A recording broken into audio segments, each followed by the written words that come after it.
2, 3, 1, 2, 3, 4. 1, 2, 3, 1, 2, 3, 4.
Test. Ladies and gentlemen, welcome to hashtag AFLNTV, the first elimination final of 2013-14 season. Wanderers have just come away with a massive victory over Nightcliff, upset here at TIO Stadium by about 40 odd points, coming away with a fantastic win. Marlon Motlop, Thomas Motlop kicking the majority of the goals for the Muckmarks, Liam Patrick, and also Nathan Ginny Cura also putting on a big show here. Interesting to note, Troy Kelm, the big ruckman from Nightcliff, was rubbed out early in the match in the second quarter, making late contact with Nathan Jakura, and also then allegedly touching an umpire as well. So he was reported twice in the space of about 5 minutes, and then was asked to leave the arena. So that'll leave Damien Hale with some headaches heading into next week's final, and who he'll play in the first semi-final of the winner of this match, Waratah and Southern Districts. Again, shaping up to be a hot contest with Districts. Some turmoil over the last few days with Damien Cupido not lining up. That's a big out for Southern Districts. Damien Cupido, I repeat, is not lining up. a little bit of inner turmoil. We're not quite sure what's going on. There was an article or a story run on Channel 9 last night, broken by Jake Horrocks, that Damien Cupido will not play and take part in any of the final series. Rumour has it comes from internal inside the playing group, but they didn't see that Damien was going to be, I guess, would fit into the side coming in, obviously underdone, and I guess his focus now turns to Rumbalania. But today, the match is the elimination final between Waratah and Southern Districts, live from TIO Stadium. Fantastic atmosphere here after Wanderers just getting up a massive victory here at TIO over Nightcliff, which is it's been a massive disappointment. Dave Kennedy, my co-commentator, you might be able to see him down on the boundary line there, just fixing up his ABC duties. He'll be joining us shortly. There, give us a wave, Dave. That's the way, boy. He'll be up here shortly, so you'll just have to bear with me for the next 10 to 15 minutes while we get him free of his ABC duties, and then you'll actually have some real commentary, ladies and gentlemen. But if you want to join the conversation, don't forget, use that hashtag AFLNTv, hashtag AFLNT on Twitter, on Facebook, wherever you are around the world, around the country, in Australia, Central Australia. I believe there's some people down there watching, and I hope that you use that hashtag. We would love to hear from you, and love to hear what your thoughts are on the game today, and also broader football topics in the Northern Territory. We're the only competition running at this time of year, ladies and gentlemen. It's coming to the pointy end. Who's your favourites? Can St Mary's get knocked off? Can either of these two teams today really press for challenge, or are they just making up the numbers? Let us know. We would love to hear your thoughts. Wanderers, again, massive victors today, and just about to sing the song, and you might be able to get it on the big screen. Levi, our cameraman, as they have just broken up from the huddle, just had a good song and dance in the change rooms there. So Wanderers going away victors tonight. Nightcliff sore and sorry, and probably without our secondary ruckman in Troy Kelm. Interesting to note, Harley Perontanamiri's his challenge to the tribunal was unsuccessful and was not, well, I believe it was not upheld, so therefore he will not take any part in this game today for both sides. Apart from that, both sides going in relatively full strength. Waratah in the point system heading up 20 points, and Districts with 13, but Districts got young Dean Staunton back in for his first game for a very long time after a lengthy hiatus due to some knee injuries. Richie Tambling will be back in the Saints in the Crocs colours, along with Jared Brennan, who's always dangerous, Keegan Dingo, all those playmakers, and Troy Taylor up forward is obviously their key up forward, kicking their winning scores. So it'll be interesting to see how those guys go today. For the Tars, they've got, I guess, a good even spread across the field with some youth in Aaron Worsley Black, Sammy Godden, Abraham Anchors with plenty of run. But they're going to need a lot out of Luke Harder, Mitch Hamby, Michael Hamby, and Josh Chaplin is going to have his handful down back on Troy Taylor. Sammy Nicholas in the ruck, again, also going to have his hands full in the centre square there. So not too far away here, ladies and gentlemen, for the elimination final between Waratah and Southern Districts. Live from TIO Stadium on hashtag AFLNTv. I'm Brad Stewart. I'll be joined by Dave Kennedy very, very shortly. He's just tidying up his ABC commitments, and then he'll be up here in a flash, and you'll have some much better commentary. So just bear with me for the next couple of minutes as I just stumble through the next 10 to 15 minutes of live commentary. This is not my forte, believe it or not, as my cameraman Levi and my trainee Levi gets stuck into me on the side here as the umpire holds the ball off. Craig Parry to do battle in the ruck with Frederick Sleeth, it is, and Willie Farrer chops it off on the half-back line for Districts. Looking to switch out now to Zane Carter. Lionel Ogden makes the contest for all, and Patrick Heenan mops it up for Tars. Dosey-Dose on the inside and kicks it out to Jimmy Ray. Jimmy Ray takes a nice mark, right half forward, 50 metres out, looking for the middle. Bit too big for his forward line there in Ryan Cox. Comes down to Jakey Farrell, the excitement machine from Nooka, and chopped off by Keegan Dingo, the ever-ready quarterback for Southern Districts. Comes out to Caper Morris, who gets chased down there by his Waratah's opponent. Comes in board again to Ryan Cox. Handball to Noah Vale, back out to Nicholas. Looking long inside is Jack McEwen. Booming kick, and cut off by Dane McGinniskin. Again, a nice addition to this Southern District side. Always solid up there in the half back line. So Patrick Heenan leads in the chase for the ball and over the line for a boundary throw, pressured by Zane Carter there. But yes, notable inclusion. Dean Staunton, you'll see the heavy strapping on his left knee, having some issues in the mid-season. So he's back for the final series and he's really ready to go. Ball gets one down. Wosley Black gets the quick kick away. Coming across is in the likes of Sam Nicholas. Gets the ball down to Anchors, who centres the ball. Jimmy Ray leading in the foot race for the ball here in front of McLaughlin. Still in dispute.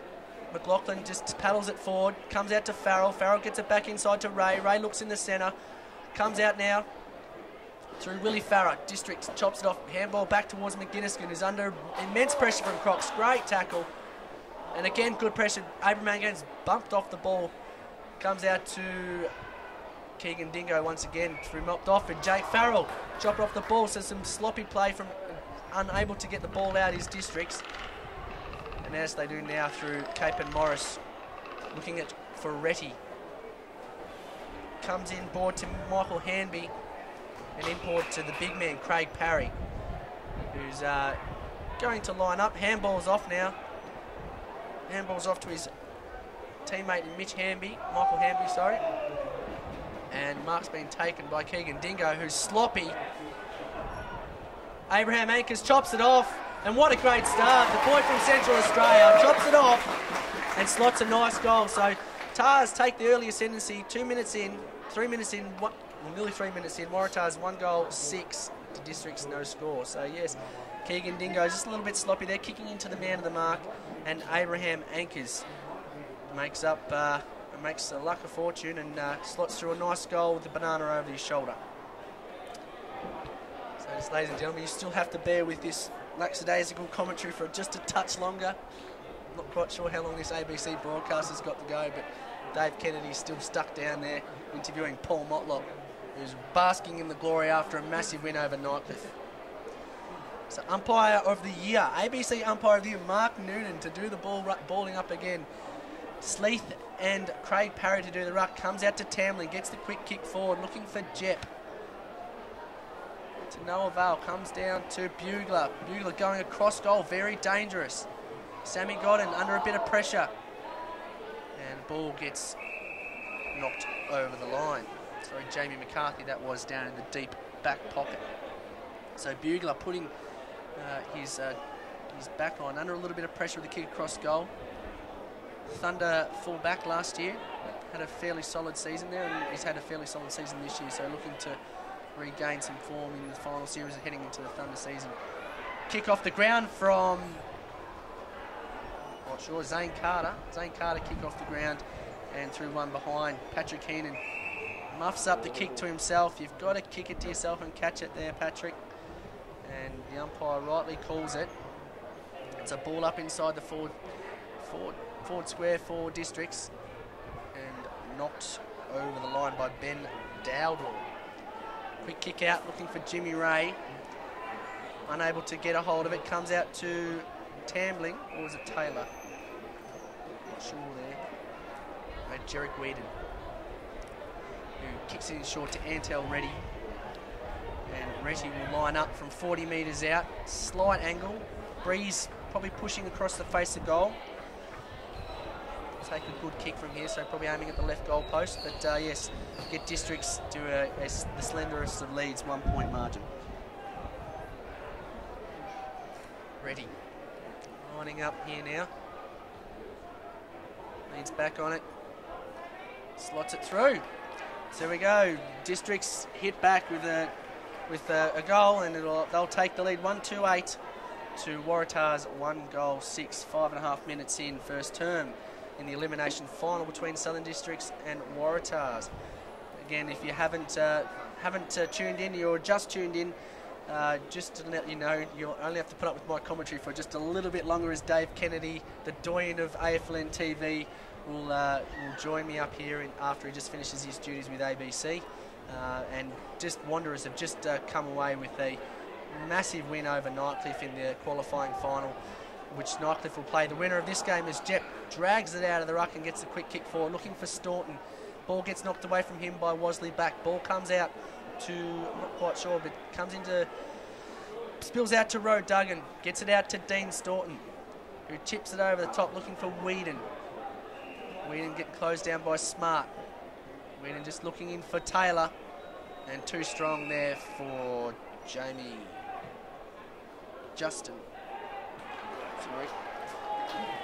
McCarthy, and he just slots it through, nice and casual like, as is Troy Taylor, who's probably one of the most casual forwards you'll ever come across, and yeah, just slots it through on the left. And Districts 2 goals 2-14 to Tars, and 1 goal 6. So 7 minutes into this first term. Again, if you've just tuned in, no Damien Cupido for Southern Districts. Again, not quite clear why he's not playing, but obviously there's been some internal murmurings there at Districts that the playing group weren't content with him unable to be here today. So anyway, comes out to Tamley, who gets a quick kick forward, and Wasley Black spoils and then runs the ball over the boundary line. So a massive out, but I think Districts will be able to cope without the likes of Damien Cupido. They have done so far for the latter half of this year, and I think whilst Damien's great in his ability to pick big bags of goals, I think it spreads the load across the rest of the forwards who relish and enjoy the opportunity to kick goals, but also it turns into more of a team effort and a challenge for a back line that doesn't think they need to just man up one man. They've got to man up all 6 forwards.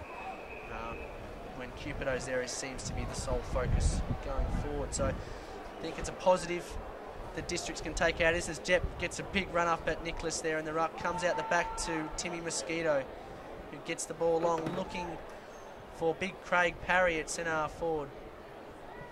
Comes out to Tamling now, gets chopped off by Shaper, gets a quick kick forward, looking for Harder. McGuinness punches the ball off, racks up his good work. Nice ball, nice hard ball get there from Harder, but quick. Excuse me, comes out to Districts and chopped off there by Justin Bugler. Justin Bugler looking on the inside for Timmy Mosquito. Mosquito takes the ball up. He's got plenty of guys on inboard. Good spoil there from Willie Farrer. Comes out to Tamling. Great tackle there. Intensity's high here. Spills out to the likes of Nathan Roach. Handballs to himself and then quick kick. Jarrett Whedon takes the ball, comes out to Tambling. Looking inside for Taylor. Unable to take the mark. Jamie McCarthy all over him there in that instance. All in contested dispute down in the forward line. Comes out to Smart onto Wasley Black, who just blazes away really to nobody. And Keegan Dingo just mows down the young fella in front of him. I'm not quite sure who that was, but gets and Noons gets in the road yet again. Davin Hall it was. Comes out to Whedon, looks inside, looking for the captain in Matt Cannard. Taylor keeps it in, Bugler rushes it over the line. So 10 minutes in, first quarter, Districts 2-2-14, Waratahs 1 goal 6. Like I said, ladies and gentlemen, you will only have to put up with me for a little while longer. Dave Kennedy will be running up these stairs any second now to join me on hashtag AFLNTv. So join the conversation, Joe Bell. Join the conversation. Dean Staunton in a bit of trouble in the forward line. Comes out to Davin Hall. Gets the ball over to Bugler. Bugler on to Hanby. Gets the ball out. The Districts have chopped it off here. Taylor tied in the left hard forward pocket for Districts. And Staunton pushes Hanby over the line for a boundary throw on left half forward, 30 metres around Districts end. And Dave Kennedy rips out the earpiece. He's on his way. So he'll only have to put up with it a little bit longer here. As Dowell pushes his opponent out of the ruck and slots it through for one behind. So Districts 2, 3, 15 to Waratah's 1 goal, 6. Comes out to Dabble on the left half forward pocket, comes it over to Retty. Matt Cannard looking board, looking for Tambling. Chopped off by their Jimmy Ray, and Tambling obviously just holding on and affecting the contest, but it was illegally termed by the umpire. So James Ray coming to the broadcast wing as Rosley Black sticks the Dukes up, unable to get the mark. Young Sammy got it in there, tussling with his alter ego in Dean Staunton. It's probably just similar to a night out on Mitchell Street for those two boys. I reckon they've done that many times before. As Nicholas gets up in the ruck, down to McEwen, able to get a hold of it. Godden extracts it out to Jimmy Ray, onto Jack McEwen, who boots it long, looking inside for Harder. Great hands there. Great hands by Luke Harder. Loads it up on the left. Going one behind. Oh, no, doesn't go through for a behind, and Districts mop up. Out to Willie Farah. Comes across to Dylan McLaughlin. Dylan McLaughlin looking for Brennan. Brennan keeps it in. The shaggy-haired Jared Brennan kicks up, looking for Sleeth. Knocked out of his hands by Nicholas. Comes over to the likes of Travis Hayes. And down to Daniel Stanley. Over to Bugler. Kicks it long up the wing. And Willie Farah knocks it out of the hands of Ryan Cox. And over the boundary line for a boundary throw-in. Just towards the Waratah's advantage on the broadcast wing. The elimination final of the TIO NTFL Always Wear Your Seatbelts final series is Parry wins the ball down. Brennan just gives a big don't argue, and then handballs out to Sleeth. Sleeth looking for Tambling. Tambling unable to gather the ball. Comes out to Hayes. Hayes looking forward for Cox. Comes down to Parry, does the roving work. Gives it off to Jimmy Ray. And spots up Davin Hall. 35 metres out, directly in front. So Davin Hall, I believe there's some boys from Nooka watching out there. So Ryan Friend and the boys from Nooka, if you are watching, make sure you use that hashtag. Let us know how you think Davin Hall is going, as Davin lines the goals up and fades it across the face of goal. So Tars 1 goal 1 to Districts 2 goals 3-15, trailing by 8 points to the Tars. 13.5 minutes into the first quarter.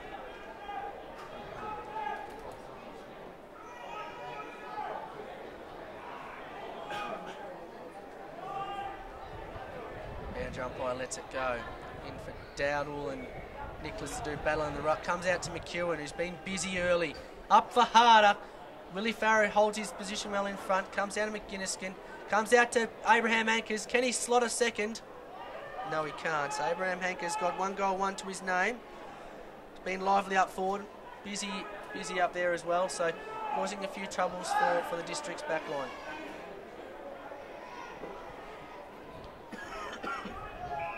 Keegan Dingo goes short to Farah. Farah goes short to Carter.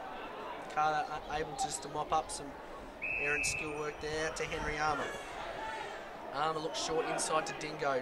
Pretty poor disposal there. Dingo does a do-si-do around Jack McEwen, who kicks it out wide to Dean Staunton. Looking inside for the big man in Ben Dowdwell. Dowdwell kicks it up high. Sleeth running back with the flight of the ball. Taylor should have just taken the mark or protected the space for Sleeth, and then Waratah is able to release out the outer side through Hayden McDonald. McDonald kicks it out to the wing. Big Craig Carey does extremely well with Dean Staunton, who gets it out to young Abraham Ankers, who kicks it up the wing towards Jake Farrell. Jakey Boy Farrell unable to beat his direct opponent there, and Wasley Black, the oxymoron as David Kennedy would call it, gets up and takes an absolute hanger. Switches play out to Patrick Heenan. Patrick Heenan goes on to a run, takes on his opponent, looks inboard, looking for Harder. Harder's got 3 or 4 opponents to beat. McGinniskin at the back of the pack, slaps it forward, unable to affect any contest. And welcome, Dave. Welcome.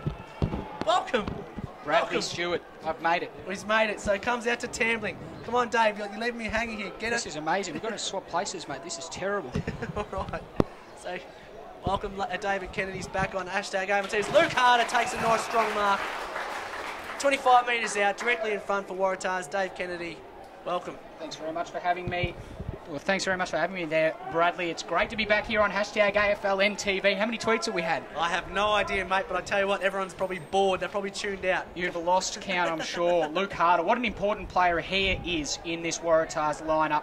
Takes a mark inside 50. And you know what, Brad? I tipped Southern Districts in the paper, but I woke up this morning and I thought that Waratahs would win.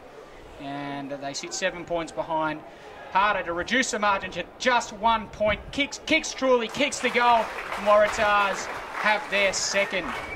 16.5 minutes gone. 2-2-14 Waratahs. They trail Southern Districts 2-3-15. Brad, what has happened in the game? Oh, the voice is back, ladies and gentlemen. The doyen, the voice of AFLNTv. I'm finally relieved of some comical duties there. I think Comical duties? Oh, it was just boring without you, mate, to be honest. But yeah, no, it's been a tight contest early. I guess players filling each other out in terms of Filling each other out, trying to get an understanding of the flow of the game. And playing footy, or? We are playing footy. I think District's slightly on top early. But yeah, it's going to be an interesting contest. Obviously, everybody does know now Cupido is not playing. Definitely made that aware to everybody. And Harley Perontanamiri's, I think he's challenge to the tribunal was unsuccessful this morning at 9 a.m. as well. So interesting. 2 outs for the game.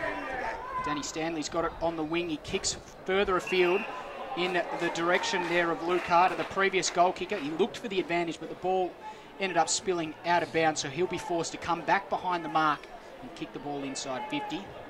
Really important player, him, and also see Craig Parry there took the ruck duties, and he's going to go inside. He was looking for anchors, but couldn't get in front of Dean Staunton there, who took the mark and was then dispossessed. Lucky not to give away 50 there, anchors. So Staunton with the ball, defensive 50.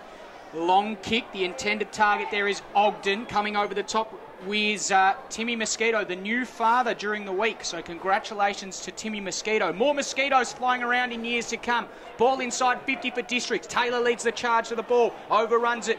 Coming through is Jamie McCarthy. Dribble along the ground, he's just shy. Antel ready. Had a chance there, couldn't quite, oh, sorry, there's my hand. Couldn't quite dribble it through. Bugler takes the kick in and finds Hayes out wide. So Hayes will run it along that far wing. Goes short, find the target. Waratahs just moving the ball nicely with clean possession footy. Davin Hall's got a little bit of space on Ogden. Can he make him pay? Wheels around onto his favoured right foot, goes in the Farrell direction, takes a good strong mark in front of a quality defender there in Cape Morris. Farrell didn't have height in his favour, had the hands, he went inside to the hot spot. Harder was the target, overrun it at first, feigned the handball, then got tackled, but there's a free kick. There's a free kick. The umpire's paid a high contact free kick, and it's going to Dean Staunton on the last line of defence.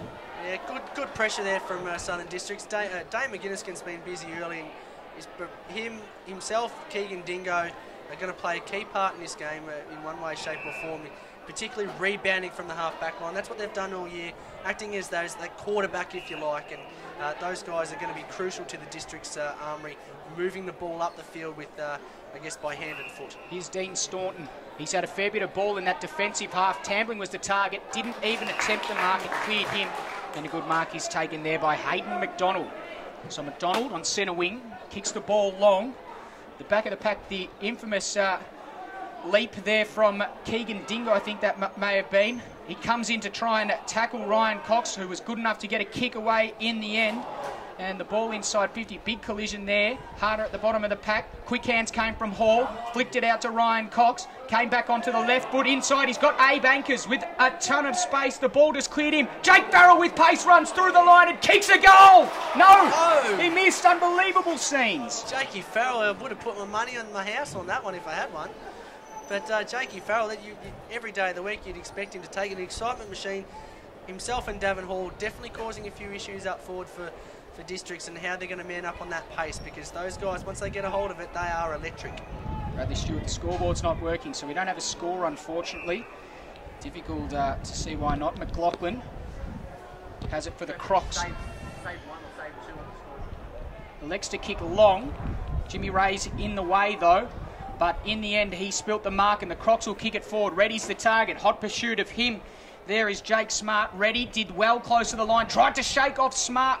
But in the the end. The ball spills over the boundary line. Boundary throw in. 55 out. Waratahs in defence. I've just sent Joe Bell to go and sort out that the scoreboard issue, mate. It's good to hear. Football operations issue, mate. So and we're back online. 2-4-16. Southern Districts, they lead Waratahs 2-3-15. Only a point in it. He's ready. Got a handball out the back. No one home. Paddy Heenan cuts it off for Waratahs. He goes over the top to his teammate there in Justin Bugler. He was decked after disposal, and Jake Farrell will get the downfield free kick. In fact, the free kick's coming back. No. I think players are just in disarray at the moment. The boys in orange need to get a little bit of control there. Just let the boys know what's going on. A bit of communication, that's all it's going to take. So here's Farrell. McEwen wants the little handball. He's going to pump it long, as he always does. Oh, it's a good kick because he's found Sammy Nicholas, who can go inside and find the target once again. And now Aaron Wosley Black, the oxymoron, has a chance to kick a goal and put Waratahs in front.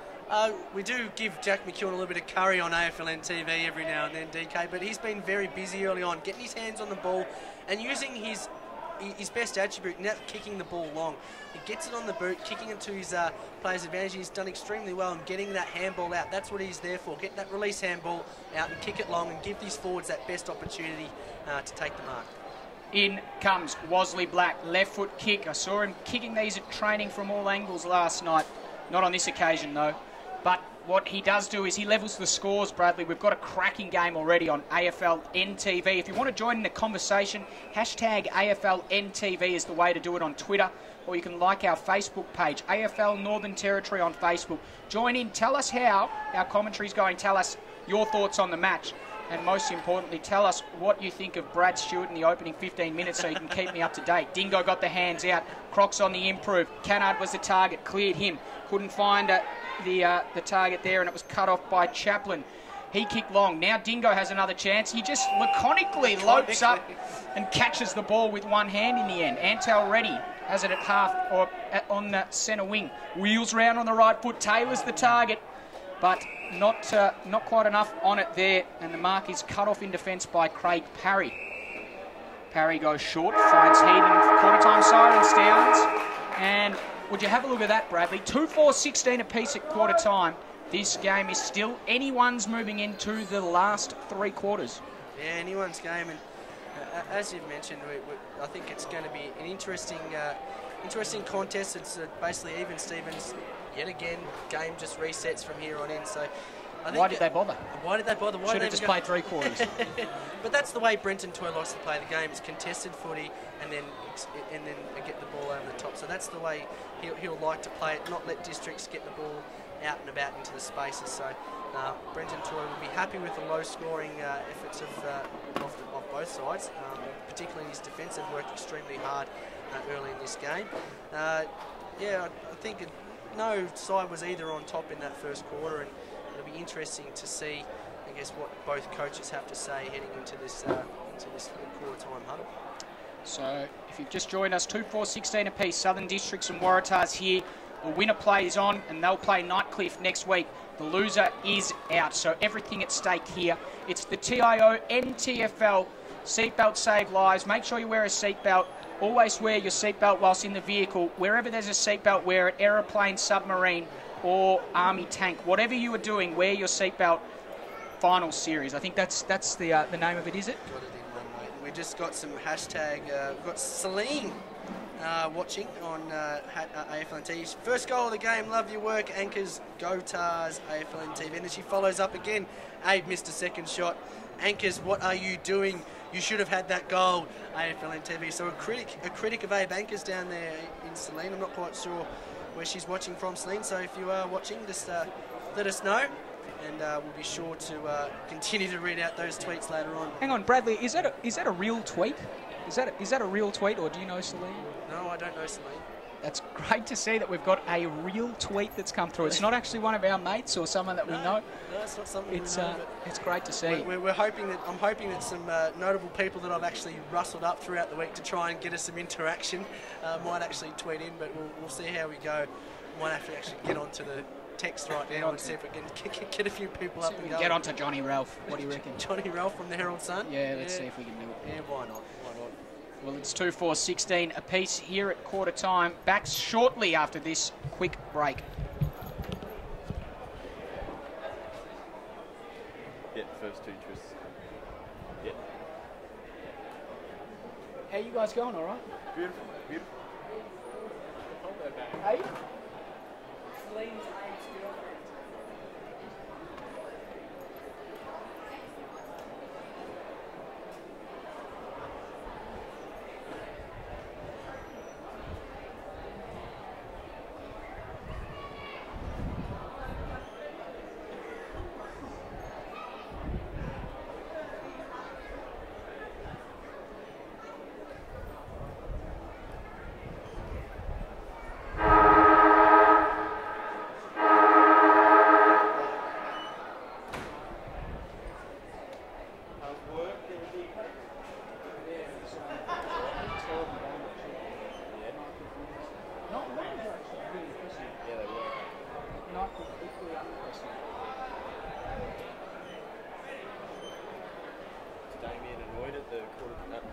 Last quarter?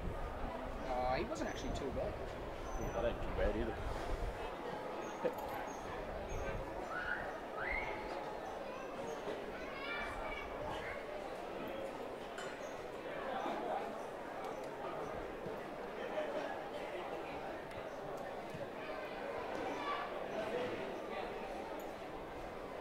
I see you. You have a copy of this app.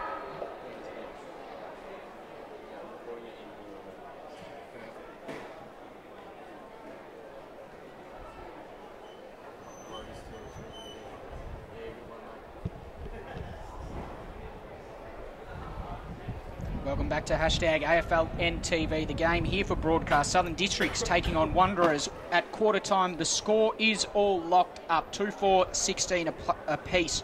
The previous game was Wanderers taking on Nightcliff. Wanderers too good. Very convincing win in the end. They prevailed 127-80. So a very, very solid victory for Wanderers in the previous game. They will go on and take on St Mary's, the powerhouse that is, next Saturday afternoon. So St Mary's and Wanderers to face off in the first qualifying final next week. Another elimination final. It will be the winner of this game taking on Nightcliff.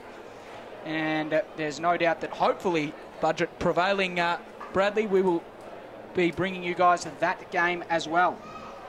But players just moving out into position for the second quarter here. Southern Districts, Cupido-less, the big story to come out of the week. An alleged player revolt. Alleged player revolt, DK, yes. It's a huge story, broken by our man at Channel 9, Jakey Horrocks. So I know he's watching today, Jake. So well done on the scoop. Give us a tweet, Jake. Give us a tweet, Jake. Give us a Use tweet. that hashtag AFLNTv. Andrew Ramsey, I believe he's watching from Sporting Bet. Outstanding call, boys. Good to hear you watching, Andrew. And I know you need to use the hashtag, not at AFLNT, use the hashtag AFLNTv, buddy. That's all right. That's all right. He's learning. That's You're learning. Good on you, Andy. It's an education process here on AFLNTv as well. Good on you, Rama. Andy Ramsey, Division 2 player for Waratahs, gave me a bit of a touch-up last week. So it's not hard. Yeah, no, not hard at all. Well, you copped it from me as well. I copped the Brad Stewart touch-up. I remember it. How many goals was it? 5? I don't think he kicked a goal that day. Oh, I might not have. Just remember taking a couple of grabs on you. Oh, we've got an intruder, a pitch invader that's being asked to get off the ground. The young fella is being asked by the emergency umpire here, get off the ground, he says, and do it with a little bit of speed. And, he's now forced from the ground. The emergency umpire will take his place once again. Security. It'd have to be the best mullet in the Northern Territory. It's up there. I had a chance Hashtag mullet. Let us know your thoughts on that mullet. Give us they go. Parry and Dow, in fact. No one won it down, but Roe Duggan came through and kicked it to Taylor! If you don't mind. Troy Taylor with the opening mark of the second term, and he'll go back and have a shot to kick Southern District's third goal. Yeah, Troy Taylor, he's the man for Districts at the moment, obviously without Cupido, but I've liked the way he shouldered the responsibility up forward for districts this year. He's done extremely well, and he's very hard to match up on just because of his pure athleticism in the air. But when it comes to ground, he's just as good. Good on both sides of the body. So Troy Taylor is going to be crucial to the district's chances today. Taylor on his approach, kicks from 40 metres out. It's a beautiful looking drop punt. He's scooted across the face though. Brennan with a little attempt on the line there, not able to keep the ball in play or mark the ball, and therefore the result, a minus score that puts districts in front by that margin. 2-5-17 plays 2-4-16, a minute gone second term. Waratah's kicked the ball out long. He's smart. Got it at halfback, content to hold play up and look for the short option. Now it presents itself, and that man is Hanby. The ball over the top once again. McDonald moves it on quickly with a high ball towards half forward. Oh, a very solid mark there. That may be Nicholas, I think. Yep. Hands off McEwen inside 50. Davin Hall direction. He's got 2 to beat. What can he do? What can Davin do? Overran the footy in the first occasion. He did well to put some pressure on the defenders there, but in the end, it is McLaughlin that tries to run out of trouble. Dispossess. Snap around the corner only as far as Dingo. Southern Districts have the ball on the last line of defence. So Dingo goes out wide. This is Armour. Can he juggle the mark? He can in the end. Good work from him. Armour led 70 metres for that mark there, DK. He's pushed extremely hard up the wing where there was no options coming around the other side. So it's a fantastic long sustained lead and rewarded. McGinniskin dropped a mark he should have taken. Was well corralled there by Ryan Cox, able to get the ball off to Ogden and over the top. His kick went only as far as Farrell. Dropped the mark the first time, gathered on the second, kicked inside. Armour's got the front position, but Hanby at the back. Oh, sorry, Danny Stanley. Daniel Stanley at the back, able to take the mark. And he's directly in front, Bradley, with a chance to kick at goal from about 50 metres out. Yeah, and he just protected the flight of the ball with his hips there, used his hips to protect the flight and the drop zone, and took a nice mark. In comes Daniel Stanley. His kick is very poor and it misses everything. Out of bounds on the full. Scoring hard to come by at the moment. 3 minutes gone almost in this second term, and it's Districts 2-5-17. They lead Wanderers 2-4-16. Ball kicked out, but there was an infringement for hands in the back.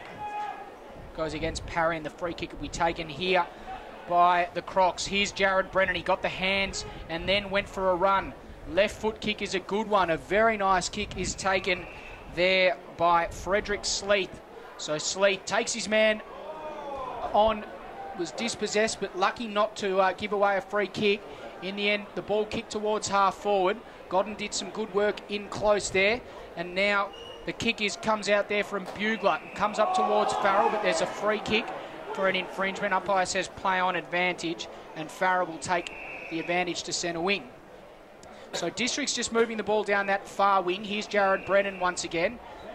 Very unpredictable player with a very nice touch of brilliance when he does well with the ball. Here's Tambling with a flying shot on goal. Not going to score. Antelretti can't quite take the mark. Comes off hands. The ball kicked out of defence there towards Heenan. Nicholas is the only player he can kick to. He's going to have to kick in that direction. It's Nicholas. It's a nice kick too. Was really very nice strong in the contest and got good delivery, and Waratahs have time to regather. They had to go there, Brad. Yeah, you called it well, but it was great kick, but a great mark by Nicholas. Had to be strong in the contest. Knew the contact was coming. He wore it, and took a nice strong mark to maintain possession. As Godden gets up, couldn't quite gather. Ray at the fall of the ball. McEwen with a kick around the corner, kicks up towards half forward. Ogden is there. Godden also goes in hard and forces the ball out of bounds. He'll run off for a spell. No, he won't. Turns back and goes towards the contest. So both teams finding it difficult to score at the moment. Abe Ankers sits at full forward, the man that Celine didn't rate the performance of on certain occasions during that first quarter. I've just found out there's a romantic interest there too, DK. Just quietly. Celine. Unbelievable, very interesting. Romantic interest. Hayes put his head over the ball and tried to get in there. Also in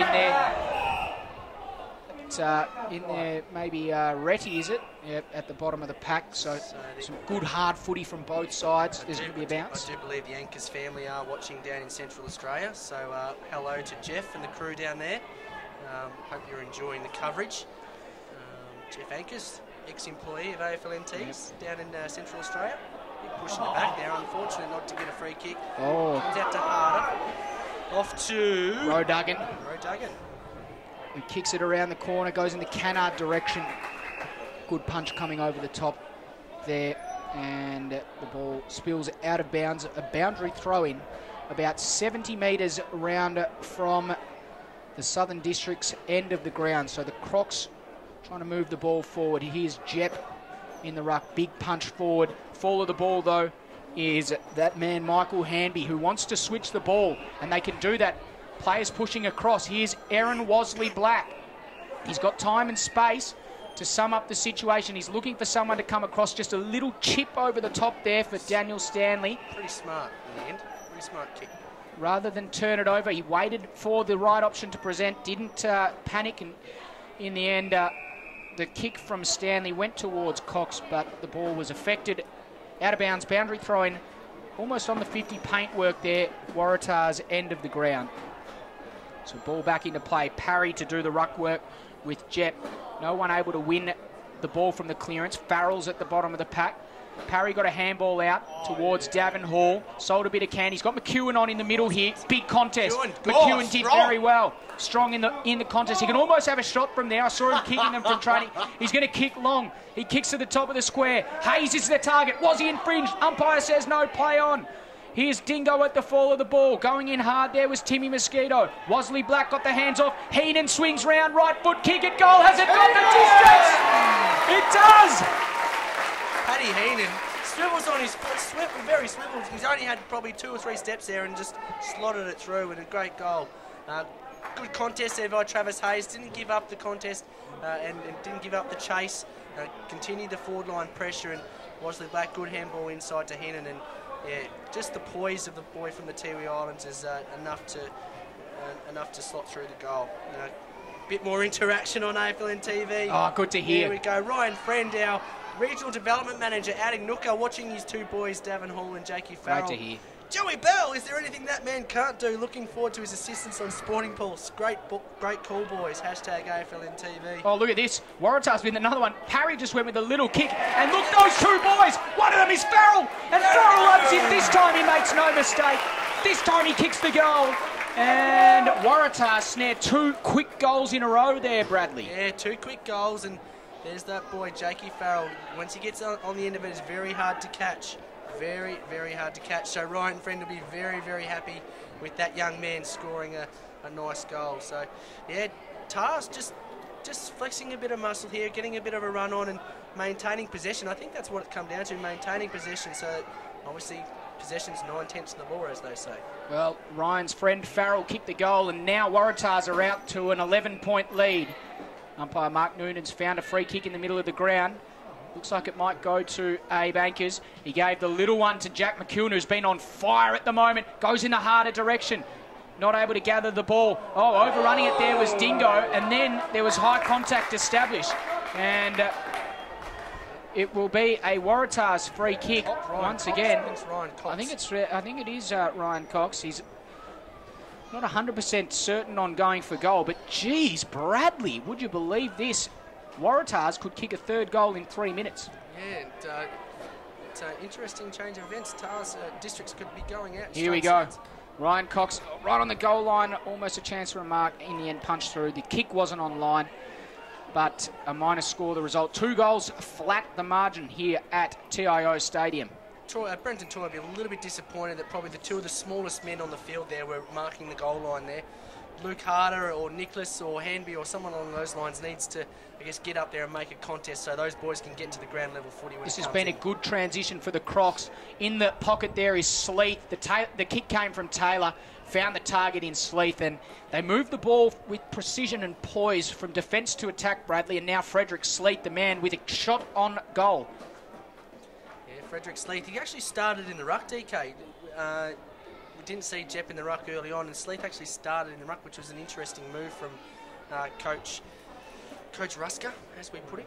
So yeah, he's been working exceptionally hard around the field. Obviously, has a bit more mobility than most. Here's Sleeth on his approach. Kicks from 40 metres out. He looks to have pulled the ball slightly and minus score the result. Interesting you mentioned the phrase Coach Rusker. Saw Shannon actually don the Guernsey in the boots today, Bradley, yeah, in a Division 1 today, yeah. He hit against Tars as well, so a little bit, he could have get double Dutch today if they get done today. Twice in one day done by the Waratahs. Double Dutched. Yeah. Unbelievable. There's another term for you, mate. Take that on me away. Did you learn that in the 70s, Brad? Andrew Ramsey's back. Hashtag AFLNT commentary has improved dramatically since DK's arrival. We all know that, Andrew. DK for PM. Who is hashtag who is the other bloke? Yeah, we don't really want to know him either. Oh, the dawdler. We've got to give him credit, Rama, though. He's tried hard to hold the fort whilst I was gone. But look, it's a duo. I wouldn't be anything without him, and there's absolutely no doubt he wouldn't be anything without him. Exactly. It's complimentary. It's complimentary. Ball out of bounds. Celine, the love affair is back. Here we go. Watching the Tars v Southern Districts game in Alice Springs. Loving your commentary, Doodles_1 and Dave Kennedy at AFLNTv. Good to hear. Oh, good to hear that the love affair, Celine. Well done. Welcome back. Jane Bolton, Saturday over cricket done and dusted. Now it's footy time. Come on, AB.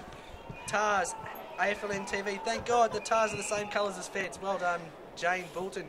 Big shout out to you guys down there in Alice Springs. It's great to have so many Centralians watching. I'm obviously, I haven't been down there for a long time, in fact never, but I would love to go down there and especially play at that golf course that I hear very good reviews about. I'll be there next Wednesday, I think. Wow. Apparently there's a footy game going on. We better call it. Tars, handball comes out towards that man McLaughlin. Both teams just trying to bullet the way through. McEwen, he's dispossessed. Comes out. Dingo, fall of the ball.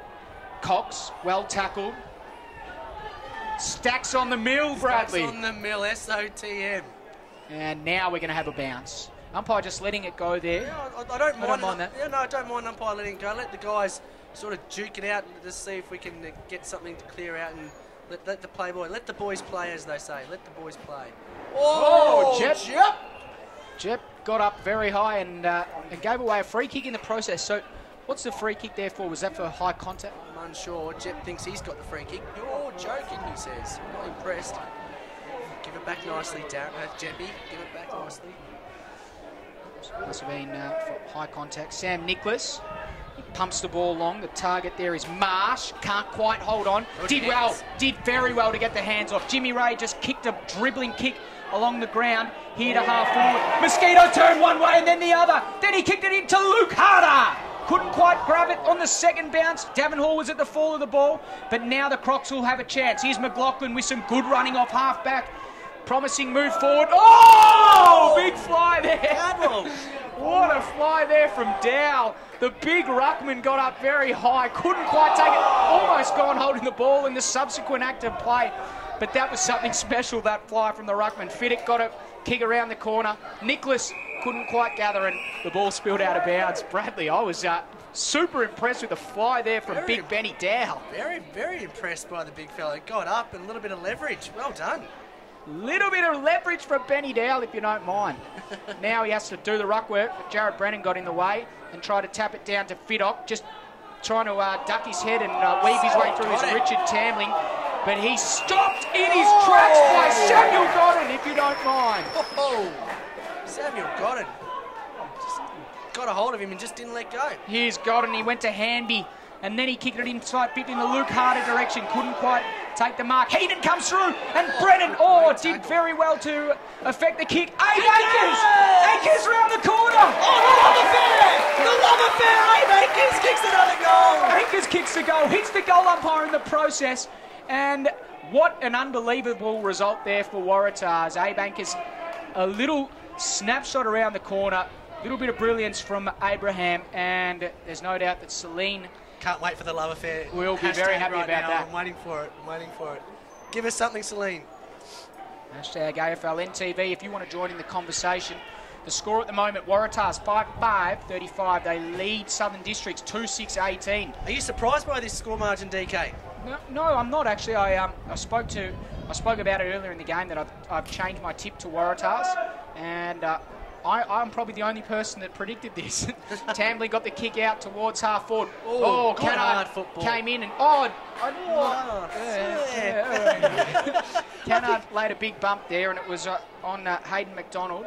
Umpire said it was an illegal bump. Here's McEwen. Geez, he's found a little bit of space. McEwen tries to spear a pass. Benny Dow does some good work low to ground. We saw him up in the air a few minutes ago. This time he's doing the job down on the ground. Farrell with the releasing handball to Hanby, who went over the top once again. Couldn't quite get it onto Harder on that occasion. Now he bends down. Got the handball out. Hanby needs to move it on, can't quite. Coming through is Dane McGinniskin. Kicks it off the ground. Richard Tambling gets it out. Now the Crocs have time in Fiddick. He's running through the middle of TIO, then goes very, very wide to the extreme opposite side of the ground. Beneath the scoreboard, the Crocs are going to move the ball on. Can't see the player at the moment. He's too far away from my eyesight, unfortunately. Hayes, I think I can see him. He's got a face like a wild man, and he's held up. Ball up is the result. Brad Stewart has suffered some sort of indigestion or some sort of problem here. He's I'm back. sweating profusely, and it would appear that he may be in some need of some urgent medical attention at the moment. It's tropical up here, ladies and gentlemen. It's tropical. Ball spills out of bounds. A boundary throw in. Our cameraman Levi's quite enjoying it. Me struggling to breathe and all the rest of it. I'm working harder on Monday, don't worry about that. Ball back into play. Plenty of numbers around the contest. Hayes emerges with it. Runs through on that left foot.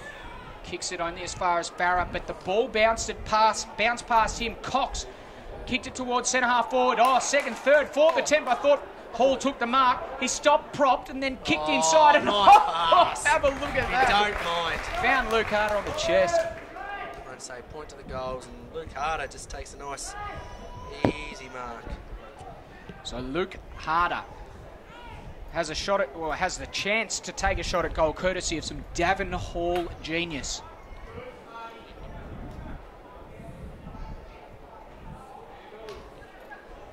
So here's Luke Harder with a chance to extend Waratah's lead.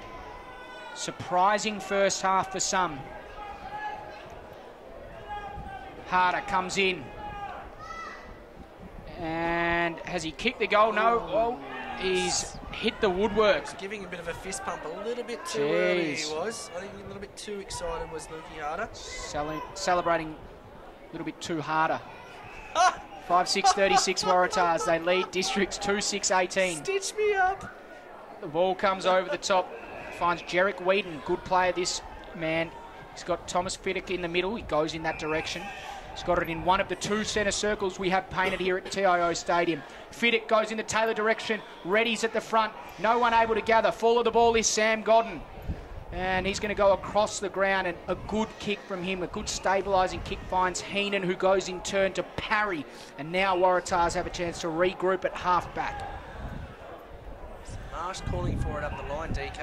I'm not quite sure whether Parry's just seen him. Wasley Black couldn't quite judge the flight of the ball there to take a screamer, but did well to affect it. McLaughlin was well wrapped up. Jimmy Ray got one high, and he'll take the free kick. So Richard Tambling, just a little bit of professionalism there about him able to hold play up just enough for the District's defence to come back and find a man. Lack of movement, lack of height. So Jimmy Ray's is holding it up for the right option here. Now he goes for that option that was Marsh. That here's McEwen. I've got to call this. Get it now, Jack! Not quite. Just a minor score there. So another minor score. Waratahs with all the attack here. Districts really need to kick a goal before half time. We played 19 and a half minutes. 5-7-37 Waratahs. Districts 2-6-18. Scoring has been hard to come by. Districts have Troy Taylor, one out inside their attacking 50. The problem is getting the ball there. Tars structuring very well, and this is exactly what happens when you do have that structure. I think you've called it, you hit the nail on the head, structuring up very well, and I guess the rolling zone, if you call it out of the, especially on their kickouts, it's definitely working for them there. Just blocking the space and guarding the space behind them. Well, Anchors has another chance to, he almost earned himself a free kick there. He's at the bottom of the pack. The big pack forms. Umpires let it go today, and it's good to see the consistent approach to these packs. And now, eventually, the ball locked up. Ball up. Dangerous position here. Waratahs in attack. Southern Districts, the least that they will want is to restrict Waratahs from scoring for the rest of the quarter. They need a goal of themselves, though. That tap is a dangerous one towards the centre of the goals. Hayes dribbles it along the ground and kicks a goal. He kicks a goal. Slick hands. Oh, wow. Slick hands inside, and Hayes just finishes off the good work. So fantastic. And as you call it, the Districts don't want to just be restricting. They want to be attacking and scoring as well, DK.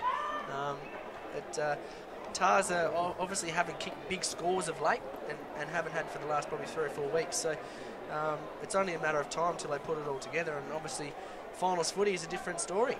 Well, Bradley, this is a real turn-up. Waratahs 6-7-43. They lead Southern Districts 2-6-18. The margin is now out to 25 points, and that bounce will be recalled. We've gone 21 and a half minutes just about in this second quarter as we approach half-time. This is not a margin that many people expected, and Waratahs in complete control here. Jep won the tap down, but Godden did some good work at ground level. Handball came out, though, and now it's Henry Armour who's ducking and weaving and now putting the ball inside 50. In front position there is Bugler. Did well, and now Waratahs a chance to kick it out courtesy of McCarthy. His kick towards centre wing is good. Anchors came through and kicked the ball out of bounds on the full. So another chance here for... While we just wait for the ball to come back, Abraham Anchors must have called in and rent a crowd or something. So Celine's back again, the love affair. Great tackle, got it, and another goal from Abe. Let's go Tars. Kelly Hunt, AFLNTv, more of Abe Anchors' relatives watching from Wagga Wagga. Oh, wow. Wagga Wagga. So he has rented a crowd, I think. Go Abe. I think that Abe Anchors thought that he was going to be on Channel 7 or something. And then he's got me and you calling him. He thought Dennis Committee and Bruce McAvaney were going to get a hold of him. Sorry, Abe. Here's a much-needed inside 50 for Southern Districts, but once again, turning the ball over inside 50 and Timmy Mosquito on the end of it. Oh, nice pass. Look at this. They've got space. Jake Farrell can just about run into this space, or Marsh is the longer option. Or he could go back inside towards Mosquito, and that's what he does. So Hall went inside to Mosquito, who went back in turn to Godden. Godden wants to switch the ball. What a beautiful kick. Beautiful kick from the young fella. It was a beautiful kick. And now the siren sounds for half-time. And Waratahs are in control, Bradley. 6-7-43. They lead Southern Districts 2-6-18. Wow, what a game. In control and up and about. They're up and about. You can see they've got a bit more pep in their step. But Tars are a little bit on their heels and I guess not quite sure what to do. And I guess Waratah just seem to be, playing a little bit better as a group and as a team and just doing all the little things that help, playing towards the structures, as you mentioned before. Brenton Toy is notorious for his structures as a coach, and that's, I guess, what Tars have been able to execute today, and they're doing a good job of it so far. A lot has been made of the AFL or ex-AFL players for Southern Districts. Richard Tambling and Troy Taylor, in the end, the only ones lining up. No Des Headland and no Damien Cupido. Yeah, no Des Headland, no Damien Cupido, but...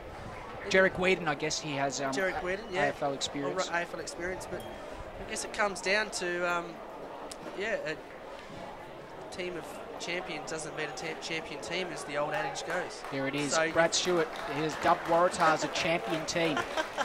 As they walk off the ground, they'll be pretty happy with that first half. Southern Districts, now, the really, I guess, the big mental barrier for me and Southern Districts is their poor form in the final series. Last year, straight sets. They went out in straight sets, and there's no doubt that would be playing on the mind, particularly of their coach, Shannon Rusker.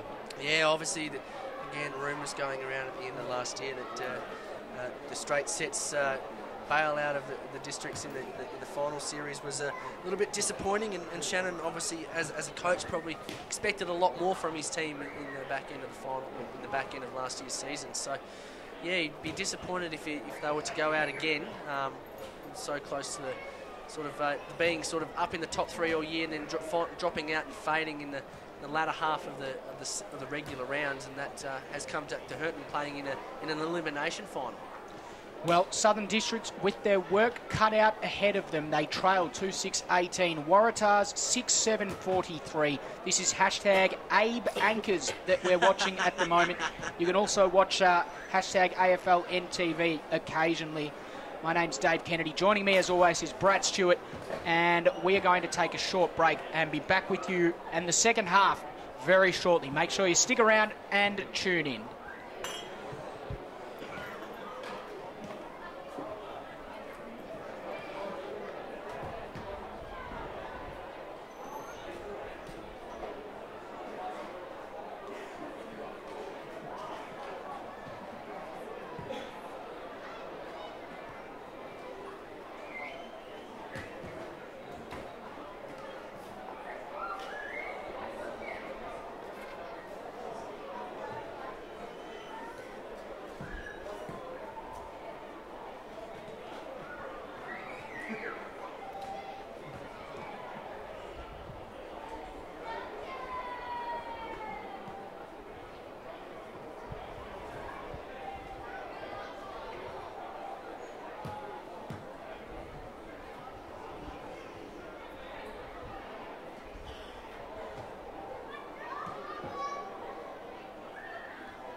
He's just saying.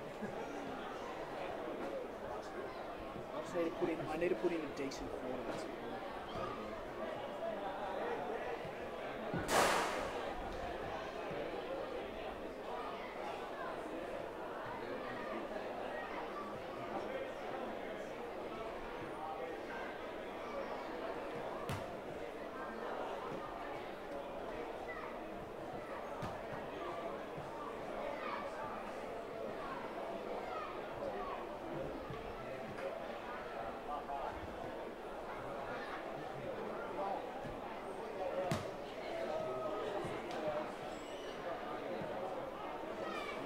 Retweeted by my coach. Mate, I realise I'm not. How was it when the TP in the top three?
Good.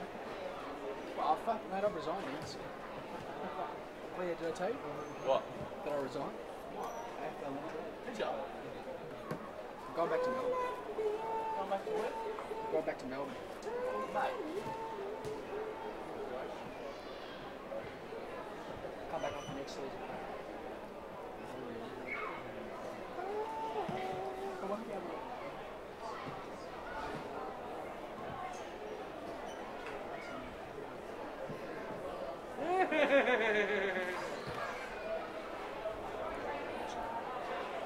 Wait, I'm so happy that I haven't played one more 10 because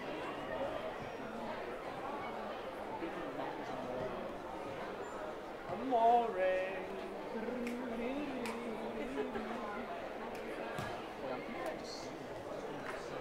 What did Monzo say when you told him you were leaving? Doesn't affect him.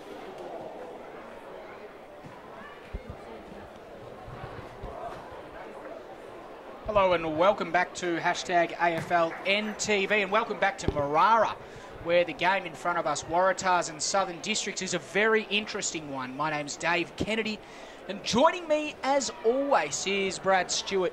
Brad, the first half, an interesting half, probably not the score we were expecting at half time. No, definitely not the score that I guess the footy public in the Northern Territory were expecting, that's for sure. I think everyone's sort of thinking with Tars were just making up the numbers. I must admit I probably was one of those. But Brenton Toy, an astute coach that he is, has got his charters playing together and doing all the little things and playing to a structure. And obviously there's little bits and pieces that you can see that they're just unfolding throughout the game today that are just paying dividends for them.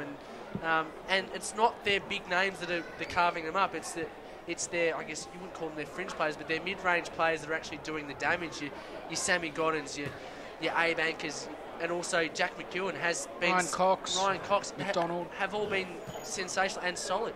Very, very solid. It's not been the names like Luke Harder that's been popping up week in, week out, and Nicholas and Jake Smart, who you always expect people to turn out. It's those mid-range players that seem to be picking up, well, not picking up the slack, but just lifting their game and rising to the occasion, and it's really good to see.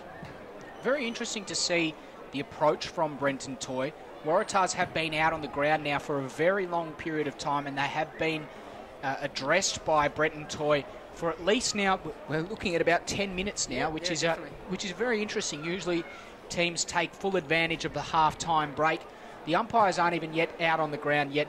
Waratahs have now been out on the ground for at least probably 10 minutes. So an interesting approach that they've taken. They obviously probably want the game to continue. They've got all the momentum at the moment.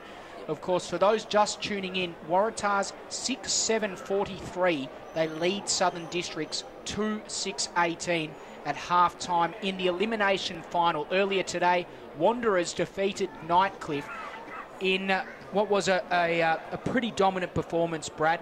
They were plagued by injuries in the end, Nightcliff, and a really interesting situation there in the first quarter where Troy Kelm, their secondary ruckman, was reported and then reported again and subsequently sent from the field of play. And as if things couldn't get worse in the ruck division, their best and fairest winner and their key playmaker, Seb Gilhouse, their other ruckman, was forced from the field with what is a suspected hamstring injury and took no further part in the game. And Xavier Clark, the NT Thunder head coach, will be watching that one with a keen eye. You don't want a big recruit like that going down with a hamstring injury. But yes, it's two of their, I guess, their prime movers, as you probably term them. Kelm, I don't think he'll take any further part in the season. I think he's gone from what I could see, witnessing the bump, let alone what may have transpired after that. I'm not quite sure what had happened, but we will let that one unfold throughout the week. But I think the bump itself may have just spelled the end to his season. But yeah, Gilhouse, that's a massive out, because he's a massive chance for the Nichols medal. Best and fairest for the year of his club, but then also the Nichols medal. He's just a couple of times a day, just his ability to palm the ball down to his runners and get the midfielders their first hands on the ball. It's pretty good to watch when he's on song, and him going down with a hamstring injury is a massive loss for Nightcliff, DK. Well, Gilhouse hobbled off hamstrung, and I think with it, Bradley, in my opinion, he hobbled off with Nightcliff's premiership chances as well, if there was any after today, regardless of his input. That is to be debated. But Wanderers, they were complete. They were very thorough. They probably should have won the game by a lot more after their dominance. I thought Marlon Motlop's game was very good. Jakura also a good player. Liam Patrick. Thomas Motlop kicked 6 goals up forward, which is a big result for him. And one more thing, Shane Thorne started behind the footy, which was interesting, and it really worked out. They jumped Nightcliff in the first quarter and they never looked back. Yeah, it was interesting. You called Thomas Motlop there, and it's one of the things he's played. He's been a fringe player for Wanderers all year. He hasn't really had a cemented spot in the side, and it's really good to see. When they won the premiership 3 years ago, when the final series was there, and then Thomas Motlop is a finals player. When finals comes around, he always comes to play, and he plays his best footy when there's, I guess, a bit of a show, a bit of a crowd. He likes that atmosphere. So I think, 6 goals from him was a massive return, and he's one of those players that when you've got the likes of Brad Vassell, Bobby McCallum to come back, you say complete. They're not yet complete, DK. There's still room for improvement, room for the likes of McCallum and Vassell to come back into that side, and who else, I'm not quite sure. But I tell you what, their Wanderers didn't play their best footy today either, I don't think. I think they've still got a lot of room for improvement. Yes, Nightcliff didn't play their best either, I don't think either, by a long way. But I think they're gonna give it a good shake next week. But I still think that St Mary's are still head and shoulders above the rest at this stage. Hard to see how any defence stops Ewing, Van Eunen and McFarlane in the same forward line. To me, that is just such an unbelievable trio. Throw in Willie Rioli just as a crumbing forward that kicks 5 goals in the grand final. Yeah. When you have 4 goal kickers there that make up 4 of the top 7 goal kickers in the league this season, Brad, in Ewing, Van Eunen, McFarlane, and then Willie Rioli as well.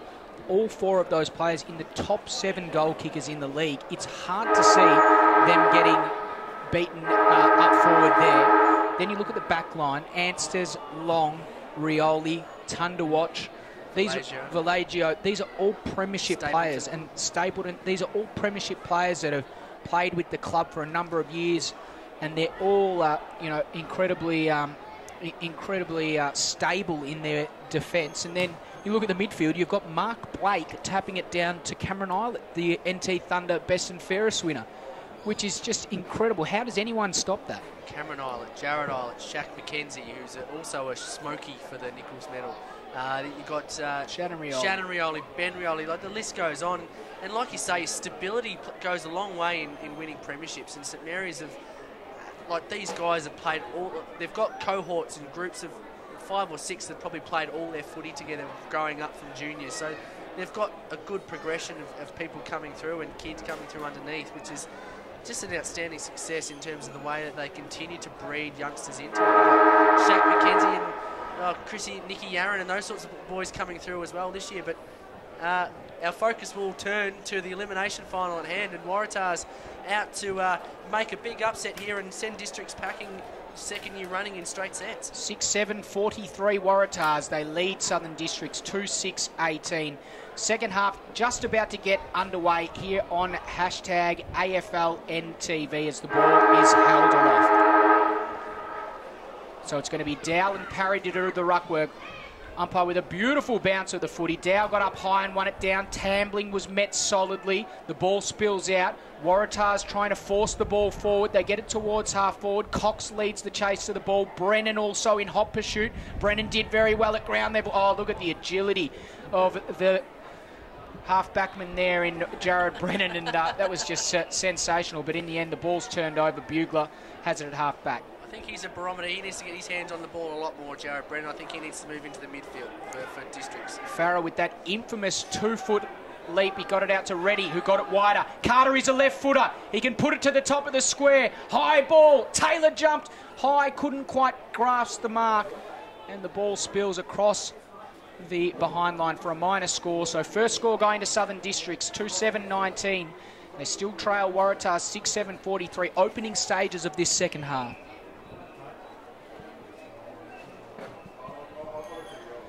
Ball back into play. It's a big kick. The intended target there was Parry. He couldn't take it. Now it spills out. Districts with a chance through Jarek Wheaton. Good tackle there coming from Hayden McDonald. And there's a little bit of spite there. Wheaton was met solidly and dispossessed in the end. The ball spilled out of bounds. Dow does the ruck work coming over the top of Parry. Godden did well at ground level, got the hands out. It went to Stanley, but he wasn't ready for it. The umpires found a free kick, and it's going the way of Southern Districts, and it'll go to Roe Duggan. So Roe Duggan's got Tambling short. He goes in that direction. Godden tried to meet Tambling, but he was good enough to get the kick out. In Staunton at ground level. Staunton couldn't quite get it out. He did in the end to Taylor, who got it onto Farah. His kick was partially smothered.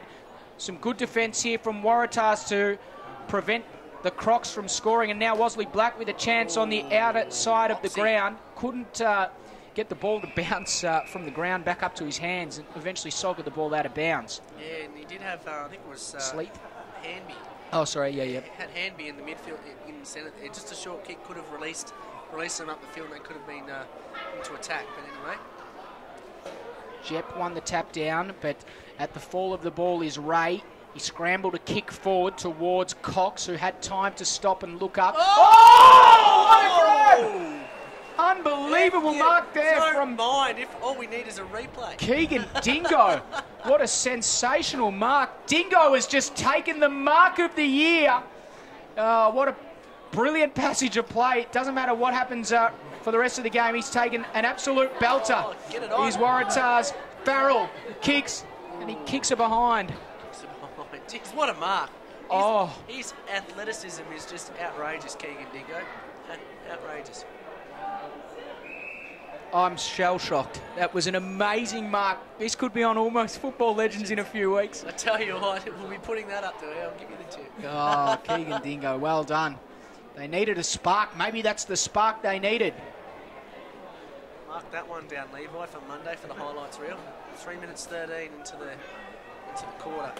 Wow, what an unbelievable mark that was. We'll be talking about that for some time to come. Here's Roe Duggan on the outer side of the ground. Comes in short. Finds McLaughlin, takes his opponent on. He's running wide. Some pressure coming from Cox. He's under a lot of pressure, but in the end gets the ball off to Brennan, who goes long. Sleeth was the target. He was caught in the back position, did well to get it to ground. Now the Crocs have a chance inside 50. Staunton and Taylor! Can't quite grasp it. Got it on the bounce, swung onto the right foot. Staunton's in the goal square. Could he grab it? Not quite. Jeez, it's getting a little bit exciting here. Taylor and Farah and Dingo all just flying everywhere. Which way? What way? It's an exciting contest, and it's good to see a bit of raw athleticism. DK. It certainly is. Ball back into play. There's a big hit there, and it'll be a Waratah free kick to Jimmy Ray. He did duck his head though, and he did duck his head and bury his head into the oncoming tackle. And yeah, he's very lucky that he just didn't get the old play on. Don't worry about it. Nice kick. So Hanby kicking up, looking for Mosquito, as I'm having to take a little bit of commentary back off DK. I'm not quite sure. Dingo looking for body, doesn't take it. Mosquito cops one high from the young fella in Cape and Morris. Puts his head over the ball.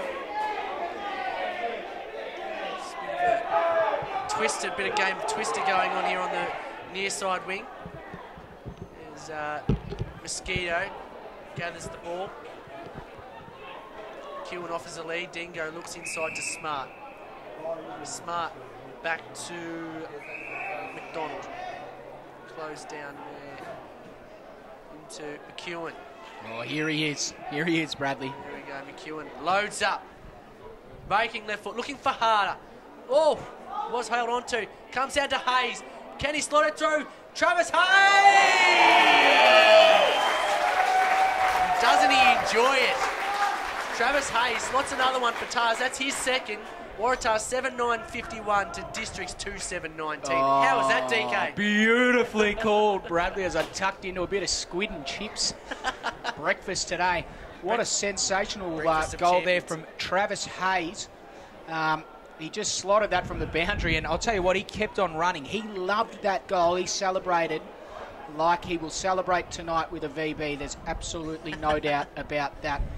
The score at the moment, 7-9-51 Waratahs. Districts falling behind now, 2-7-19, 6.5 minutes gone, third term. Hashtag AFLNTv, elimination final action. Make sure you jump on that hashtag on Twitter, hashtag AFLNTv.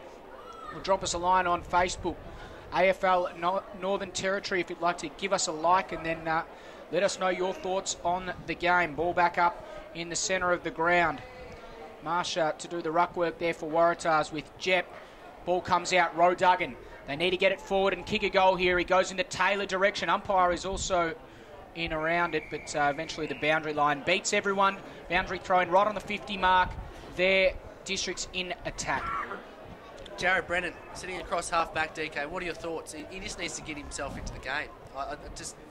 A guy that can use the ball the way he does, I just don't see why he's such an incredibly talented player. He's so gifted. I'd sort of trust his instinct and judgment to go where he feels he can make an impact. Coming off half-back, I think that's a chance.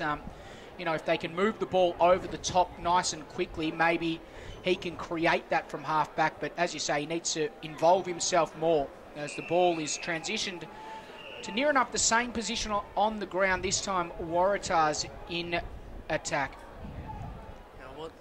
Again, if the goals still keep coming from Waratahs, I guess Districts need to attack, and I think Brennan needs to go. Hayes for a second! Third? That's for a second in 2 minutes, and a third for the game.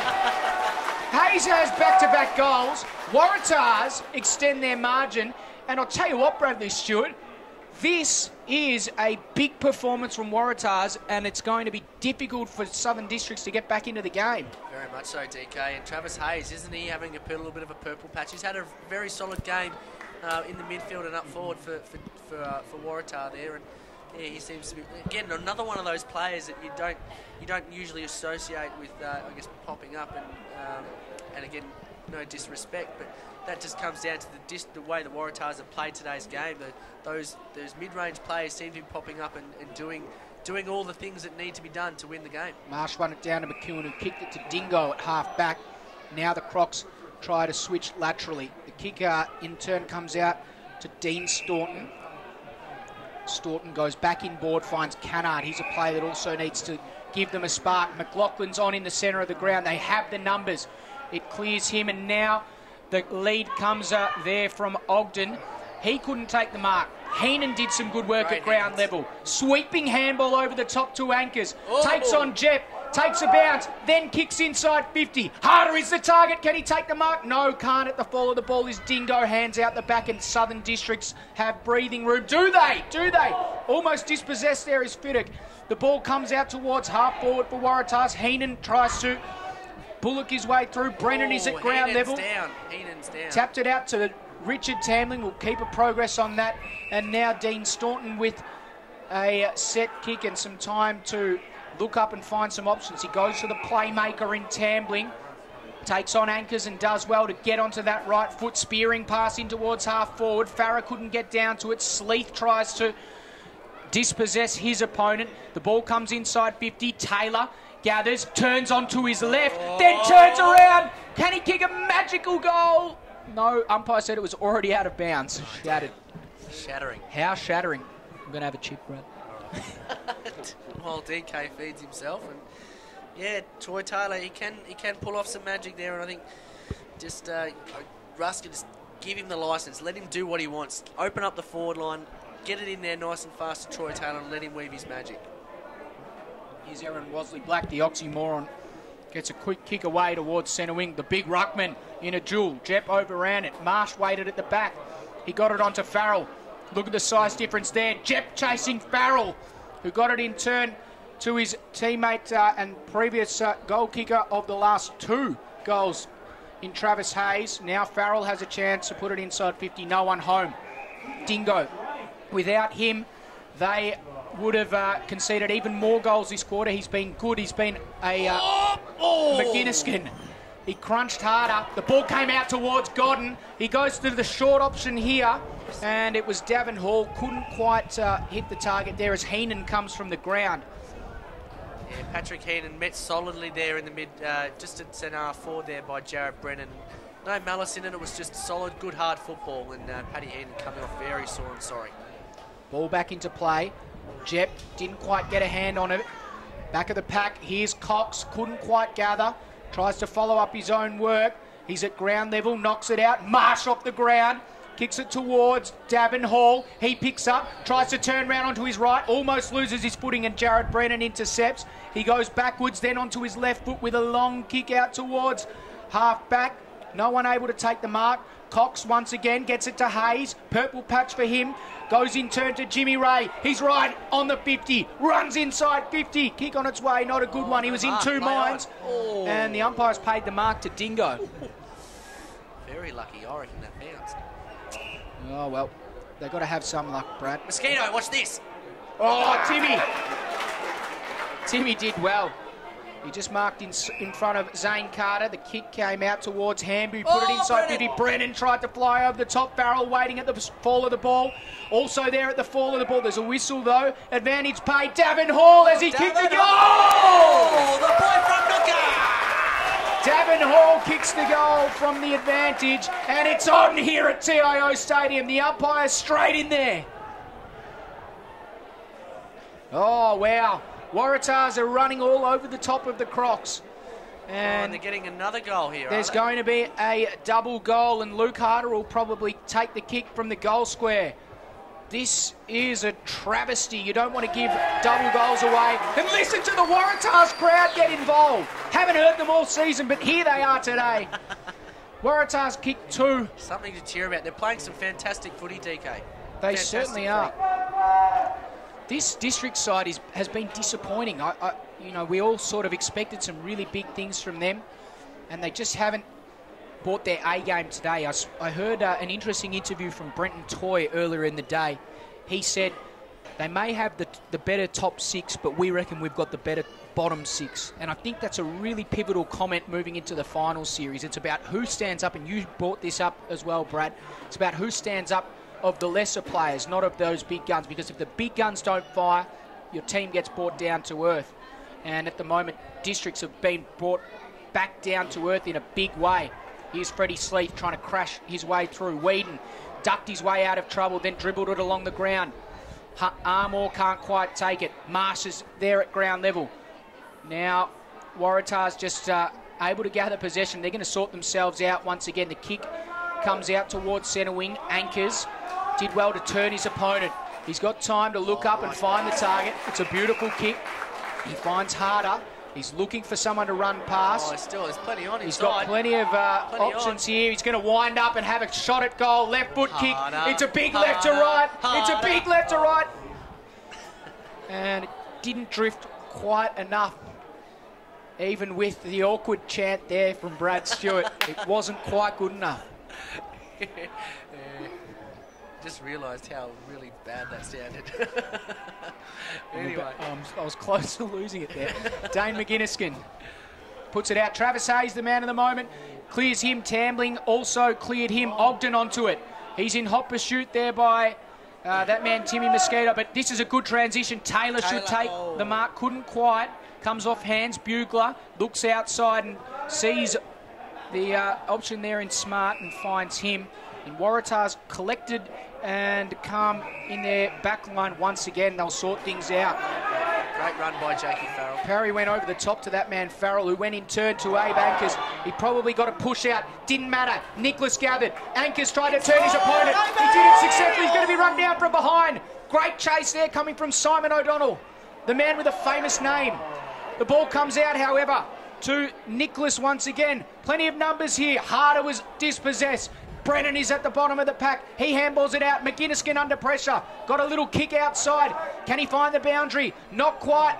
It's Jake Farrell who's got it. Last line, or almost over the line, but in the end he went inside 50. The ball was punched away. Boundary throwing inside 50 for Waratahs. Yeah, a little bit of niggle here between Simon O'Donnell, the man with the famous name. Man with the famous name, and Abraham Ankers, the man with the love affair. So it's yeah, all happening here. A little bit of spite coming into the game, and Waratahs just need to hold their head because they can run away comfortable winners here. And districts are unfortunately known for their lack of discipline if you get on top of them. How are we going on that hashtag, Bradley? I can definitely let you know that we've had one more. Oh wow! We'll read it out. Next Blake will play. How about that? Sounds good to me. Coming over the top was Dingo. We've seen him come over the top today, and with sensational finesse, he was able to take one of the marks of the year, Bradley. Over the top with aplomb. With aplomb, with absolute aplomb. Stoppage here, Jep muscled his way to the front, and then tried to kick it off the ground. Ball not going anywhere. The umpire eventually calls for it and we'll have another bounce. Here's that hashtag. Eliza Bolton, the Bolton family in Redcliffs, Victoria, are very much enjoying watching Abes carve it up. Go Abes and go Tars. Hashtag AFLNTv.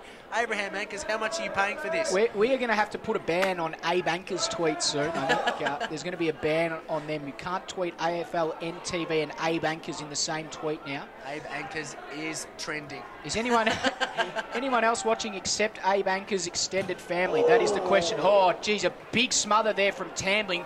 It went out to Sleeth, who put it inside 50. Taylor got up high and took the mark on the chest. He can. Oh, he's played on. He's played on. This could be disastrous. He turned onto his right, then turned onto his left, and then kicked a point. Oh, no. Oh, no. Why did he play on, Brad? I think he was looking for Antel Reddy coming down the midfield there and thought, yeah, I'll just square it up. And then Reddy got closed down and that, yeah, ran himself in a bit of trouble. It's not happening, is it, for Southern Districts? McCarthy, though, wasn't able to take the mark. He tried to put the pressure there on Taylor. The handball out came towards Henry Armour. Is he tackled without it? I think he may have been. Umpire says no, play on. And then Armour comes in and lays a bump, but eventually the ball is all held up. 17, almost 18 minutes gone now. Waratah's 10-10. They lead Southern Districts 2-8-20. That's right, that's correct. 70 plays 20. Waratah's out to a 50-point lead. And look, they might get another one here because Farrell's got the ball. Got it off to the runner in Wasley Black. He was quick to give it back to Farrell, though. Didn't want it. Comes back to Wasley Black. He gathers. Great slick handball. The kick around the corner from Hanby. He's going to bounce. Bounce. Bounce. And bounce through for a minor score. So, Jakey Farrell probably could have ran the whole wing there as DK. Needs to have a little bit of a break. He's a little bit puffed. Needs a break. He's killing me. The kick comes into Cannard. Cannard looking up further wing, looking for Hayes! Oh. He's back. He's back with a vengeance. Comes down to Hayes, and down to Mosquito. twists out of trouble. Good shepherd there by Marsh. Looking inside for Jack McEwen. Oh, no. Loads up. Oh, no. He takes the bounce. Oh, no. All the way, Jackie boy. Send him off to the goal. Jack McEwen. Don't do it. Oh, jeez. Is that the biggest build-up for a goal you have ever heard, Bradley? Oh, I tell you what, I was right behind him all the way, Jack McEwen.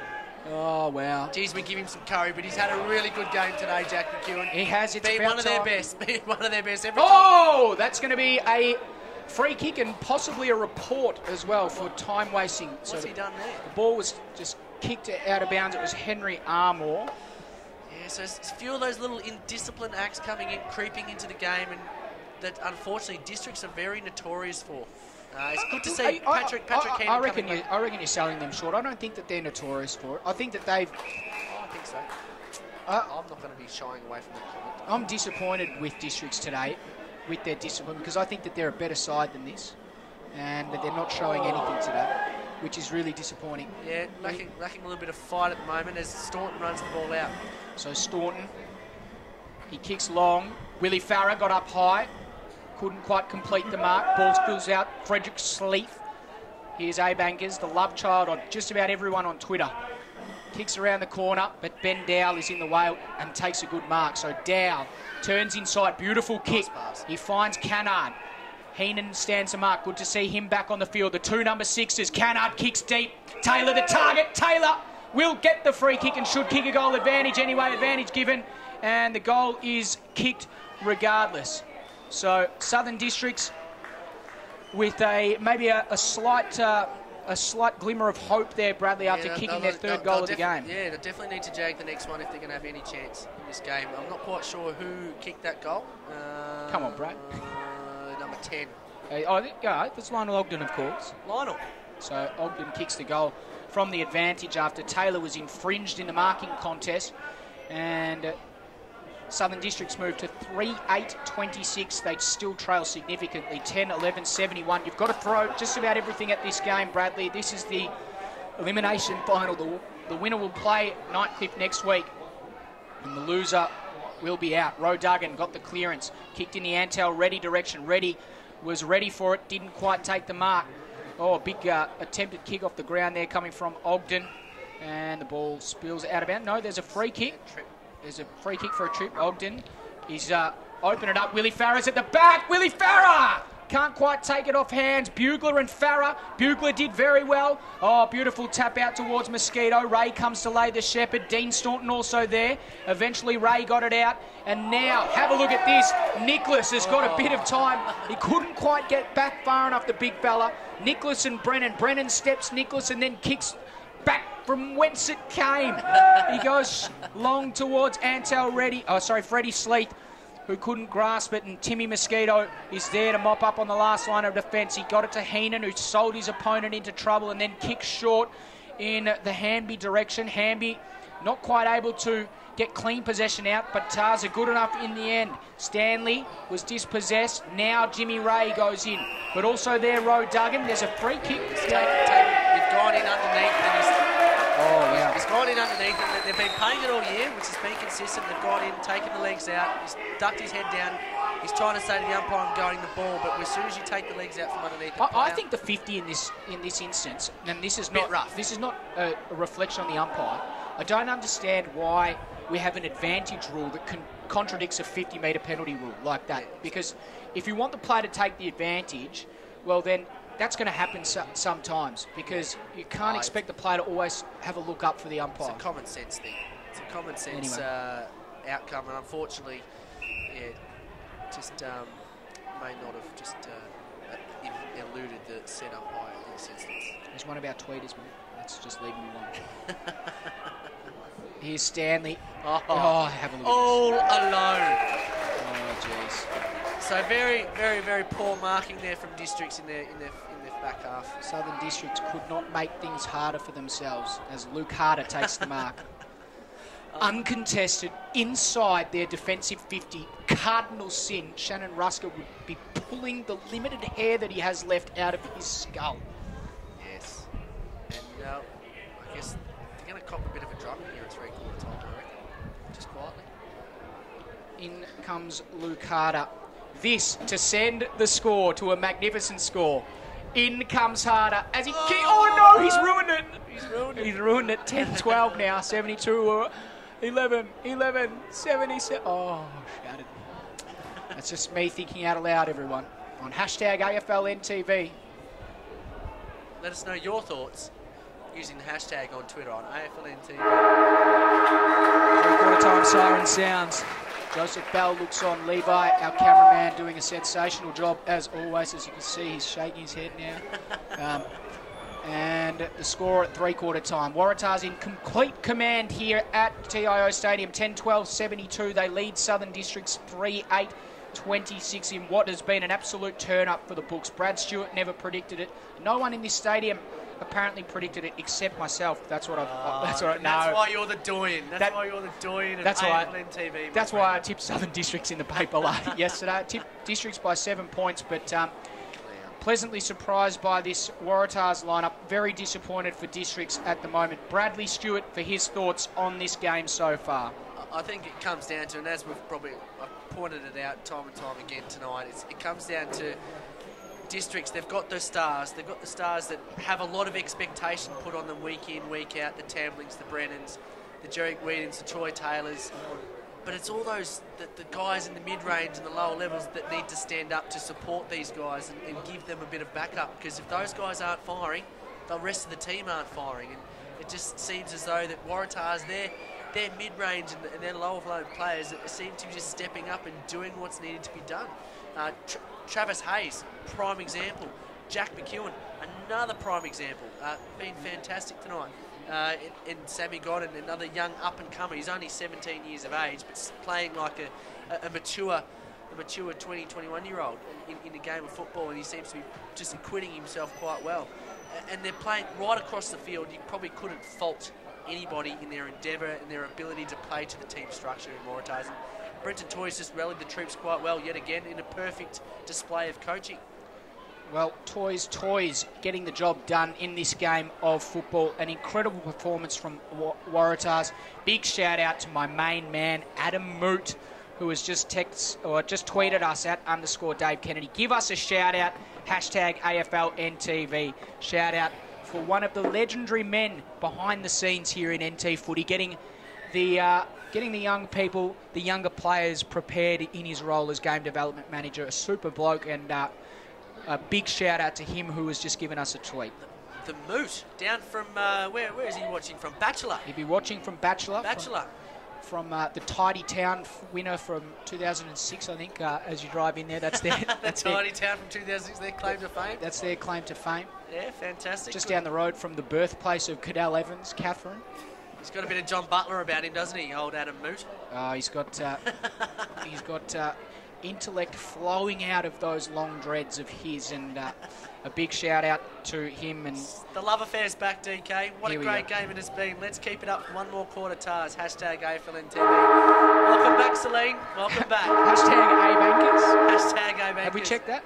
Yeah, let's check that one out, because I tell you what, I reckon he'd be trending right about now.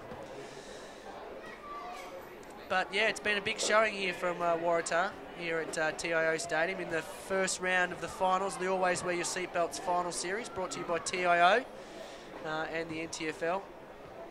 Don't forget to buckle up on the roads out there when you're driving to and from the footy. Very important, Brad. Very, very important, especially if you're driving in the car with Brad Stewart. Hey, come on.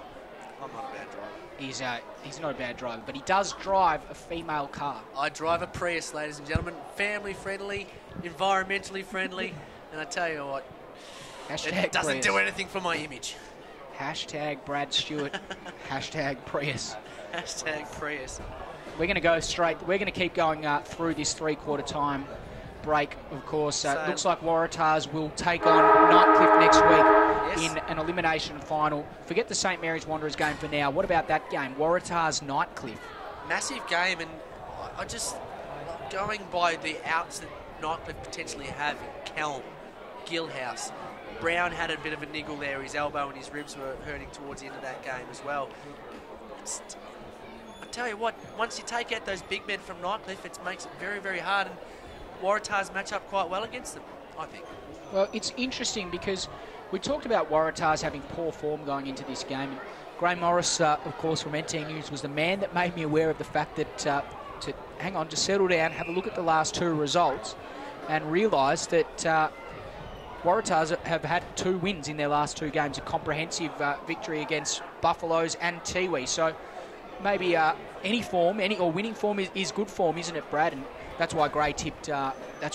Gray tipped Southern Districts to win easily. But old DK and Gray, ladies and gentlemen, don't forget that weekly insight knowledge from DK and Gray live on AFLNTv every Thursday. We'll upload DK and Gray's prediction for the final series ahead. It's been a fantastic innovation from AFLNT this year.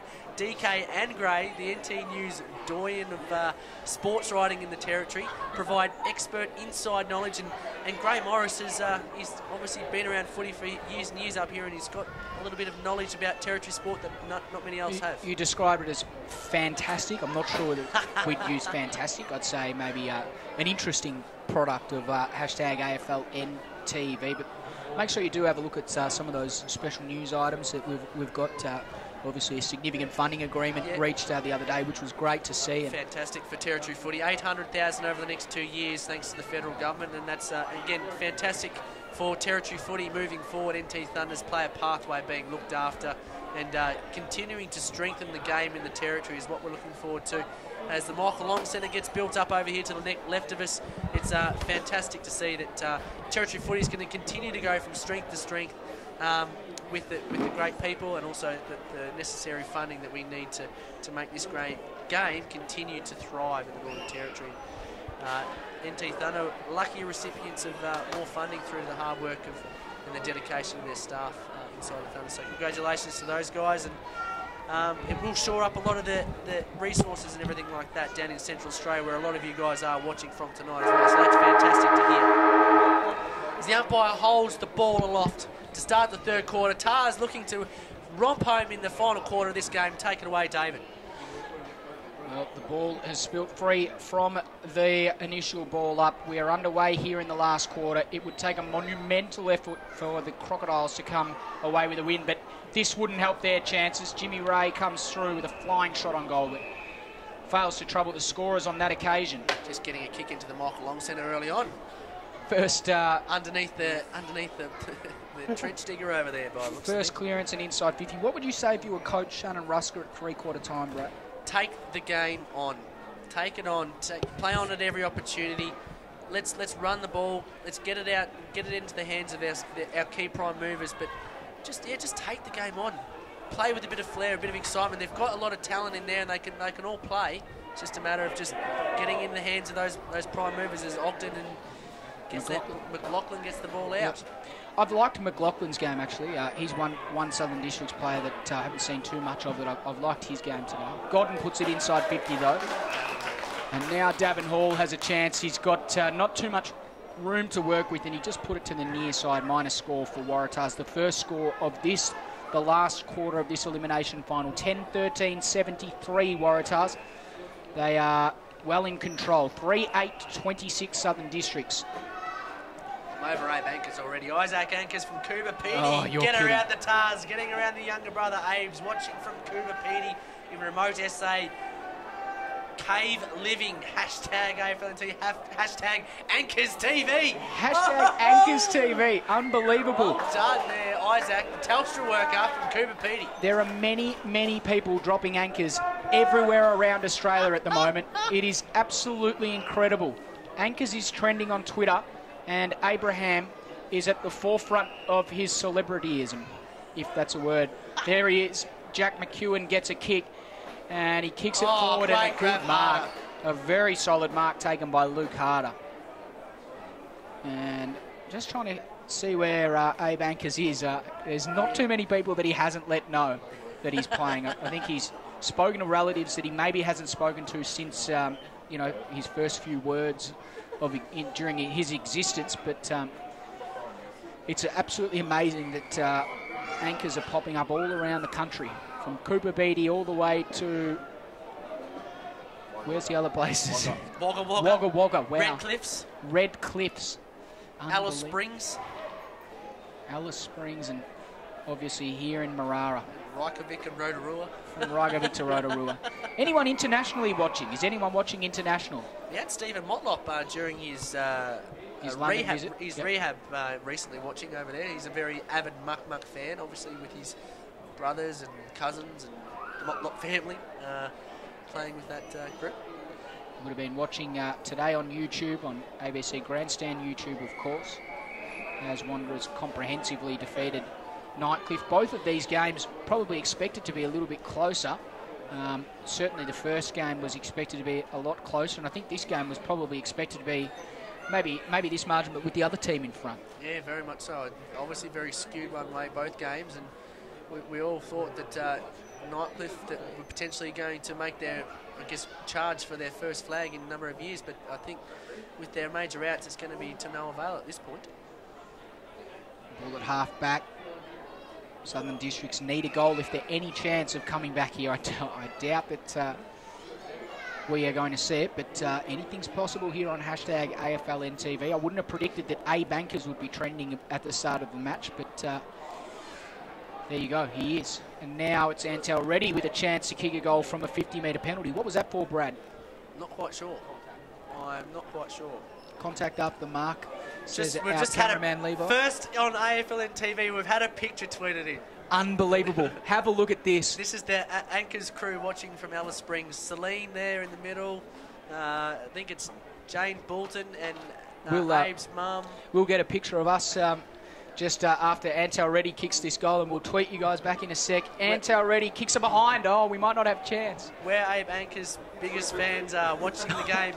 Get around him. AFLNTv, Celine, CLB, and hashtag TARS. Oh, it's on here. Have a look at this, Levi. It is on for young and old. Go easy, boys. You've got finals next week. You know who I reckon's at the middle of this? Abe Anchors. Abe Anchors.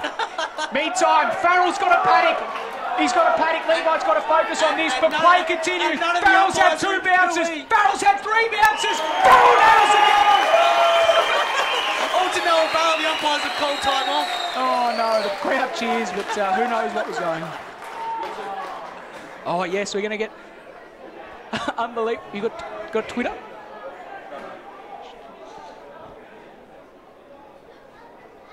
We're just we've got some spectators next to us that are doing us a service here, and going to get a photo of us. Here we go. Everyone get in there. This is the hashtag AFLNTv. The game's continuing, but here we go. Just getting a photo here for hashtag AFLNTv. There we go. Right, photos taken. Reports have probably been made in the during the time taken. Thanks very much for that, mate. We really appreciate that. Thank you, sir. So, play continuing. Here's Smart over the footy. Oh, Whedon just crashed his way through. And the umpire said, holding the ball, advantage paid. Timmy Mosquito comes away with it. Goes in the harder direction. Got high. McGuinnesskin kept his feet and will gather the ball at the back of the pack. Dane McGuinnesskin kicks towards his skipper in Matthew Cannard. He runs over around the ball slightly and laid a big hit, but wasn't able to gather the ball himself. In comes inside 50 now. Here's Harder with a sweeping handball. Comes out to Ryan Cox. Handball over the top, back towards Harder.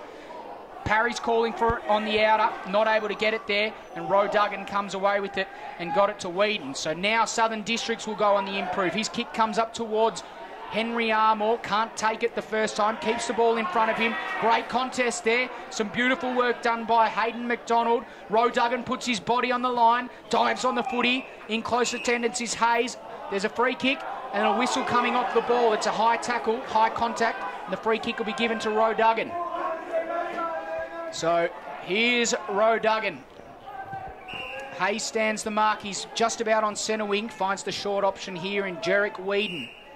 They've got to move it on. Southern Districts. They need to kick at least 10 goals, you'd think, in the next 21 minutes or so. So it's going to be a difficult proposition for them if they are to get back into this game. They need to move it on quickly.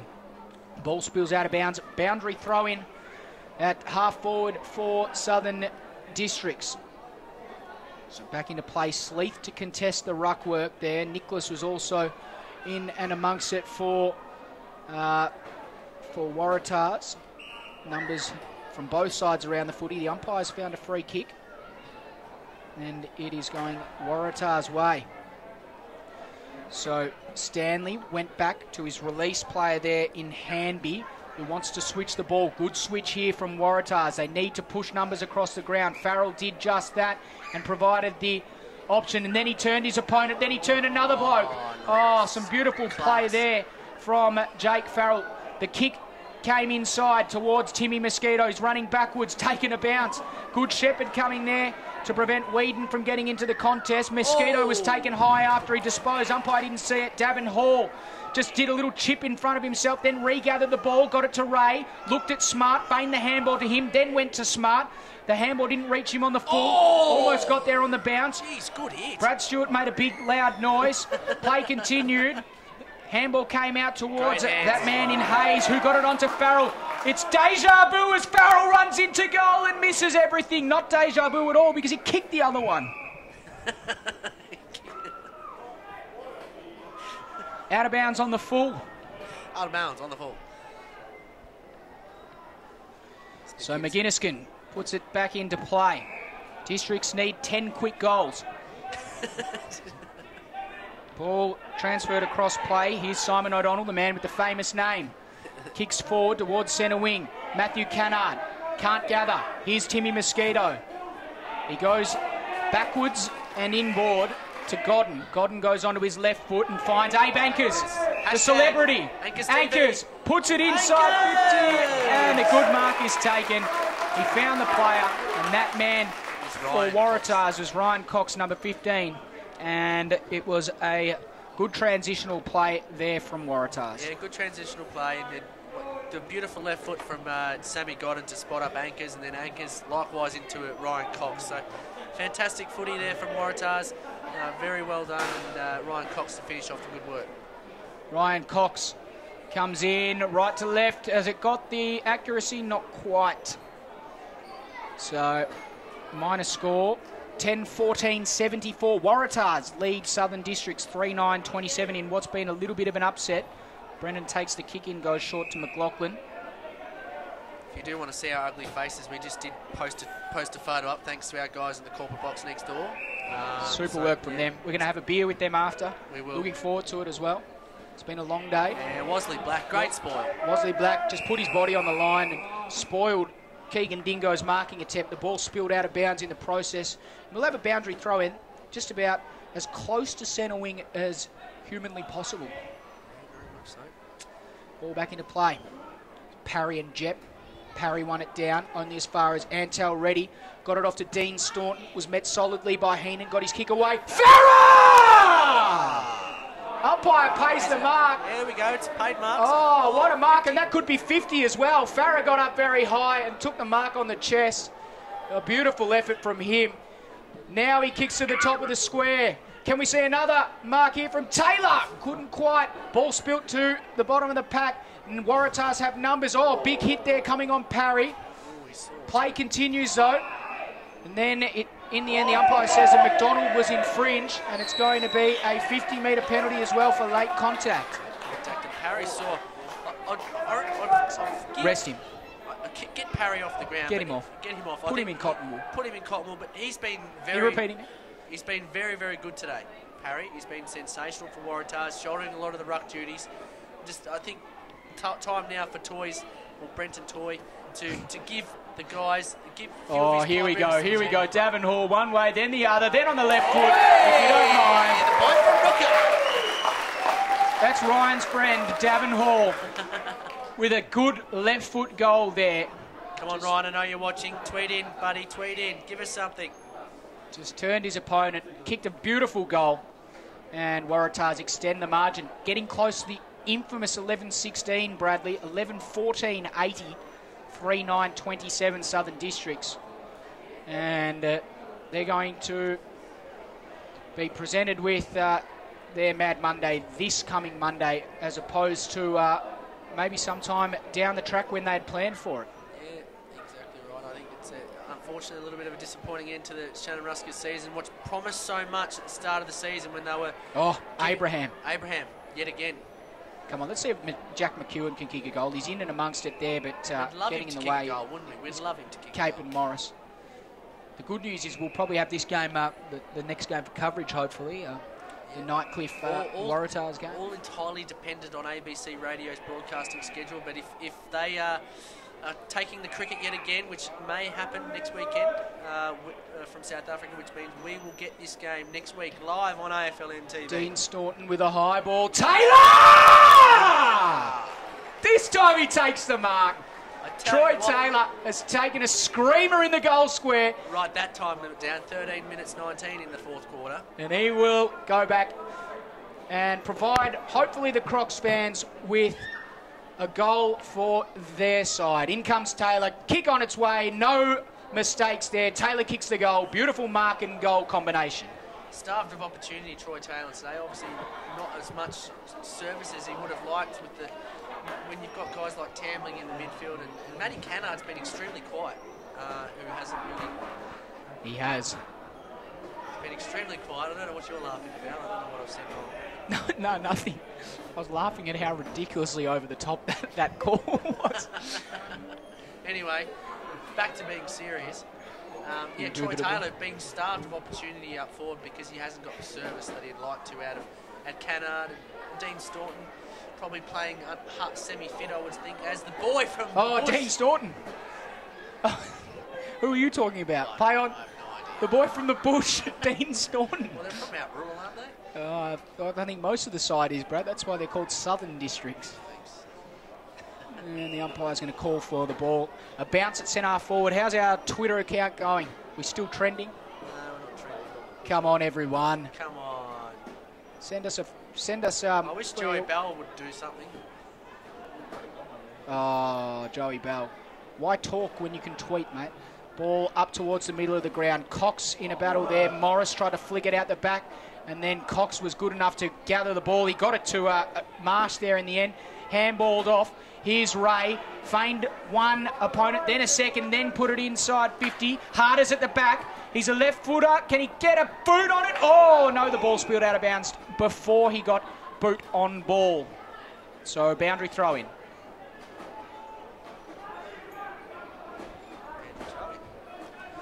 Looks like there's no tweets coming through. It looks like there's probably no one watching. Joey Bell, let us know the analytics if you can. McLaughlin tries to barge his way through. Hayes in close attendance and forces the ball out of bounds. Travis Hayes, what a game he's had today. Loved his game, loved his beard, loved his hair, loved just about everything about that man. I'll tell you what, I've got a man crush here. I thought Abe Anchors was I do have a little bit of a man crush there on Travis Hayes. I've seen him out on the town a few times, just having a few delicious VVs. Slots it through off the back of the ruck contest from Marsh. Hamby slots through another goal, and Waratah's stretching the lead even further. 12-14, 86, Districts 49-33. It's all over here at TIO Stadium, DK. There's no coming back from here. Hamby was very good on that occasion, kicking the goal, and there's absolutely no coming back from here. But the question is there a chance to come back from this next year for Southern District? This is a really monumental loss for them, and you've got to question two things. Which of these players are going to come back next year? And will the coach come back next year? They're the two questions. I think there'll be some hard questions. I have no doubt Shannon Ruska's got the coaching ability and now some knowledge of the game and the love of the game and the club. Hayes, sorry to cut you off, Stuart. Bradley! Travis Hayes, if you don't mind. Oh, what a game he's had today. He's had a day out, the young fella. He has had a sensational day, and he's just kicked another one. And I've loved every one of his celebrations. I've loved every one of his goals. And what a super effort from Travis Hayes today. Yes, fantastic game from Travis Hayes. He's one of those guys that's just popped up and caused a few issues. Played on the wing, played up forward. No, I disagree. He hasn't just popped up, mate. He's been around for a long time. He's a good player. Oh, no, he's a very well-rounded player. And, you know, for you to just say that he's just popped up now, that's an ignorant comment from an ignoramus. Ball back in the centre of the ground. Right, yeah. Jep, Marsh, no one able to win it. Ball up, middle of the ground. What were we saying about Shannon Ruska? It was serious thought.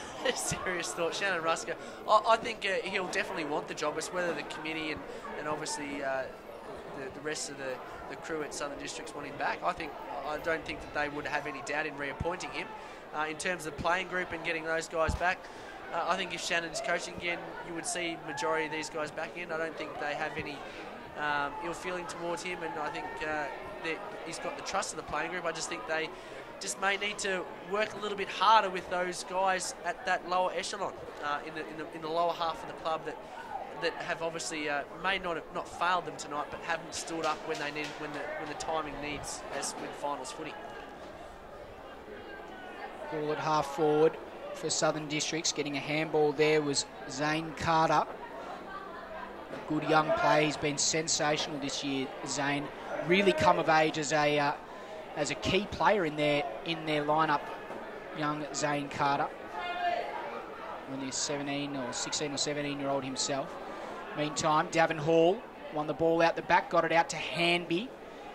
Now he looks inside 50. Harder is the target. McGinniskin with a beautiful punch of the ball, a directed punch of the ball to his teammate, and he got the 1-2. He can go inside a Tambling, or he can go longer afield to that man, Zane Carter, I was just speaking about. Handballs out wider to Dean Staunton. The lead comes from Farah. In front of him, though, is Frederick Sleeth. He takes the mark. Farah still in space. He can go short to him. Elects not to. Sleeth is now forced to go back, and he will probably have a shot on goal. Needs to kick it now, Bradley. Needs to kick it now, and those sorts of opportunities you need to take. I understand the game's gone, but personal glory is not. He's just put it out before and gets the Bronx cheers from the Waratah Football Club. It's disappointing because you've got a guy that's on. Let's use him. Let's make use of the space that he's made and he's worked hard for. Unfortunately, didn't use him in that occasion. I remember we called a game. I think it was it might have been my colleague Ed Bowman and I with AFLNTv. It was Southern Districts and Wanderers from round 17 last year. And you look at the difference between where Wanderers have gone since that day. It was a very close game. You look at the difference between where Wanderers have gone from that day and where Southern Districts have gone. And, you know, there's just a real difference. You know, Districts are going to bow out now. And I thought that they were sides of similar ability. Meantime, Cox kicks inside and finds Harder. Couldn't quite take the mark. McGinniskin in close attention as he's been all day. McGinniskin now dispossessed. Cox able to pick up. Abank is the man of the moment. Just throws it on the boot and kicks it out of bounds. Boundary throw-in. So, yeah, a few players cramping up here and a few guys going down with the cramp. And Richie Tambling ended up going down a little bit gingerly there before as well. So the heat and humidity starting to take effect on a number of the players here. It's been a tough contest for everyone. I still don't think that they've got enough out of Jared Brennan tonight. It's been a little bit disappointing. Obviously, you like, as you say, you trust a guy of his class and ilk to take control of his own destiny in terms of the game and how he injects himself into it. But I just don't think that he's really taken that responsibility on from his... Oh, have a look at that! Oh, just touched on the line. So, yeah, I'm still a little bit unsure on that one. Geez, we've got a tweet coming from Bachelor a few minutes ago that I hadn't seen, but isn't it great that Adam Mood has tweeted us to tell us that Bachelor is loving the coverage. It's great that we can bring footy to places like Bachelor in the Northern Territory, one of the tidiest towns I've ever frequented, and it's good to hear that they're enjoying the hashtag AFLNTv coverage. And the ball spills out of bounds. It's going to be a boundary throw-in on centre wing, and time is out for Southern Districts. Time is drawn on their season. They're just playing out time, where for Waratahs, they now prepare for another elimination final against Nightcliff. There's a bit going on. It's Abe Anchors at the centre of things as well.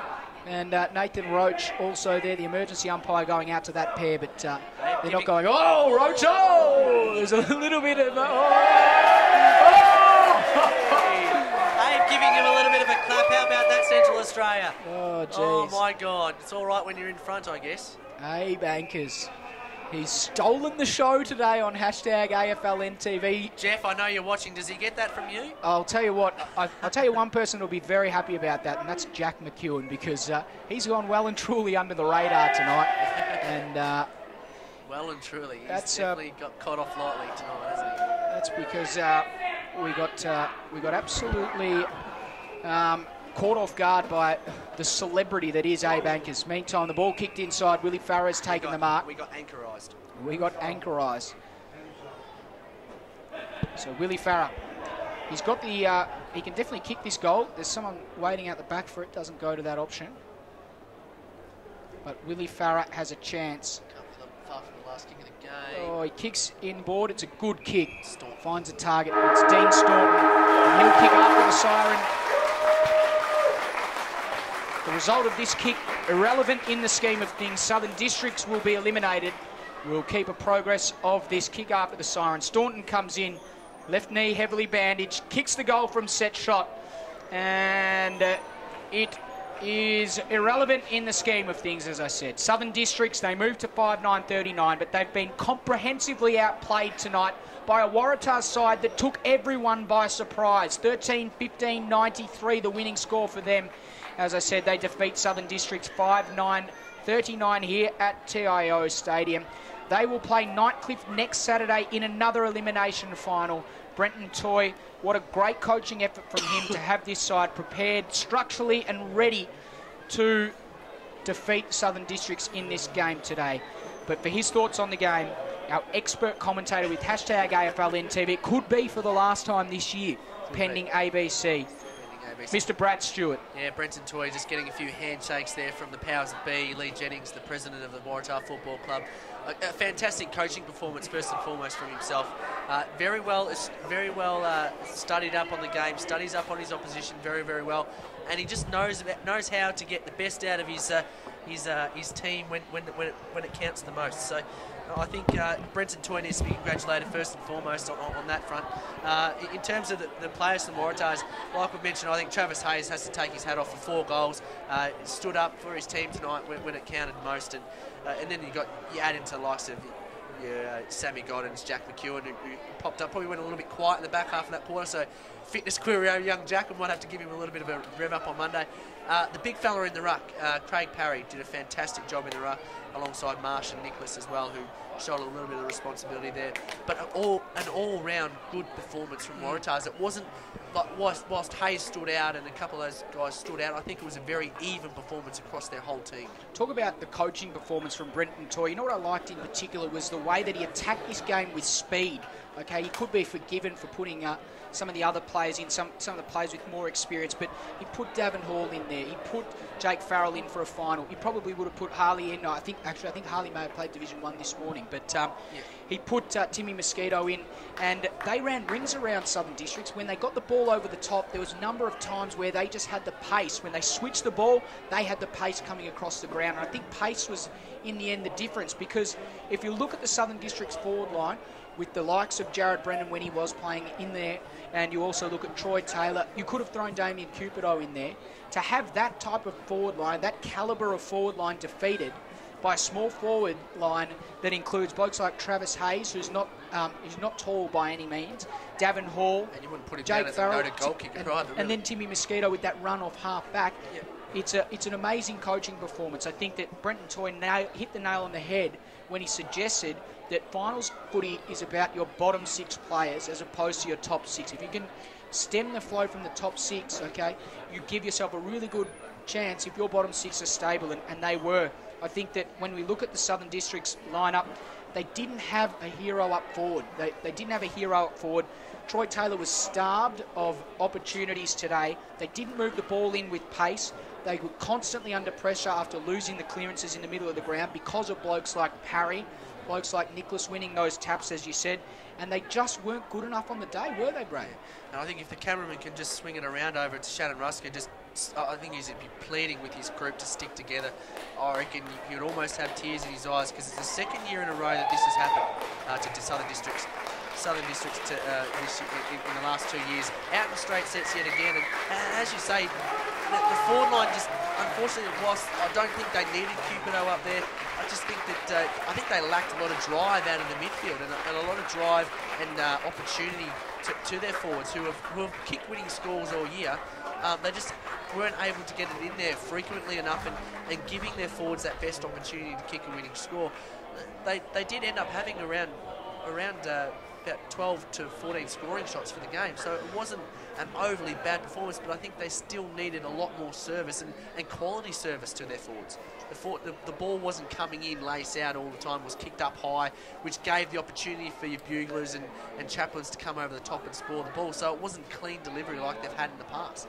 So I think that's something definitely for them to work on. But yeah, like we say, hats off to Brenton Toy. He's done a fantastic job. And yeah, I think it'll be an exciting contest because he'll take the same approach to Nightcliff, because I think that's where Wanderers beat Nightcliff today, with their pace. Getting the ball over the top into space, running them on the rebound, betting them on the rebound and playing front-running football. And he can stay in front of Nightcliff. It's going to be a tough old day for Damien Hale in the office, and it could be straight sets for them too. And Waratahs, I tell you what, it could be a massive upset in getting into a preliminary final, whether it be Wanderers or St Mary's, who knows. But yeah, it's going to be an interesting week ahead. Well, they went in as underdogs and prevailed as big winners today. Waratah successful, 13-15-93 over Southern Districts, 5-9-39 here at TIO Stadium. It was a big win for Waratahs. They play Nightcliff next week. The other winner today was Wanderers in the qualifying final. They will face St Mary's, who have had the week off and have dominated throughout. Tuesday marked 500 days since St Mary's last loss on October 6th, 2012, back at Traeger Park, the home of Abraham Anchors. So it's an all tie back to Abraham. Exactly. He was involved in that win. He was involved in that win as a red tail. They're going to be hard to stop, but anything's possible in finals, Brad. We look forward to it. This could be it from me on hashtag AFLNTv. Unfortunately, I will be moving aside at some stage, and I have thoroughly enjoyed it. I'd like to thank a few people, if I may. Oh, today. go for it. Get on your soapbox, buddy. I'd like to thank my mum and my dad, who wouldn't have a clue how to jump on this hashtag AFLNTv, both of which aren't on social media. I'd like to also thank my other family that have never bothered to actually tune in. I'd like to thank my friends down in Victoria who rarely tune in, unless I pay them to tune in. But on a serious note, I reckon Abe's paid a lot few people tonight. Exactly. I'd love to thank you, Bradley. It's been good fun, pleasure, mate. It's been good fun. Good Levi, fun. super job as always behind the camera. Joey Bell, I'm not sure whether I need to thank you or not, but yeah. It's been super. I love hashtag AFLNTV. I look forward to seeing it all unfold next year. But from myself, Dave Kennedy, and from Brad Stewart here on hashtag AFLNTV, the future is unknown. We may be back next week, we may not. But if we're not, goodbye. If we are, goodbye.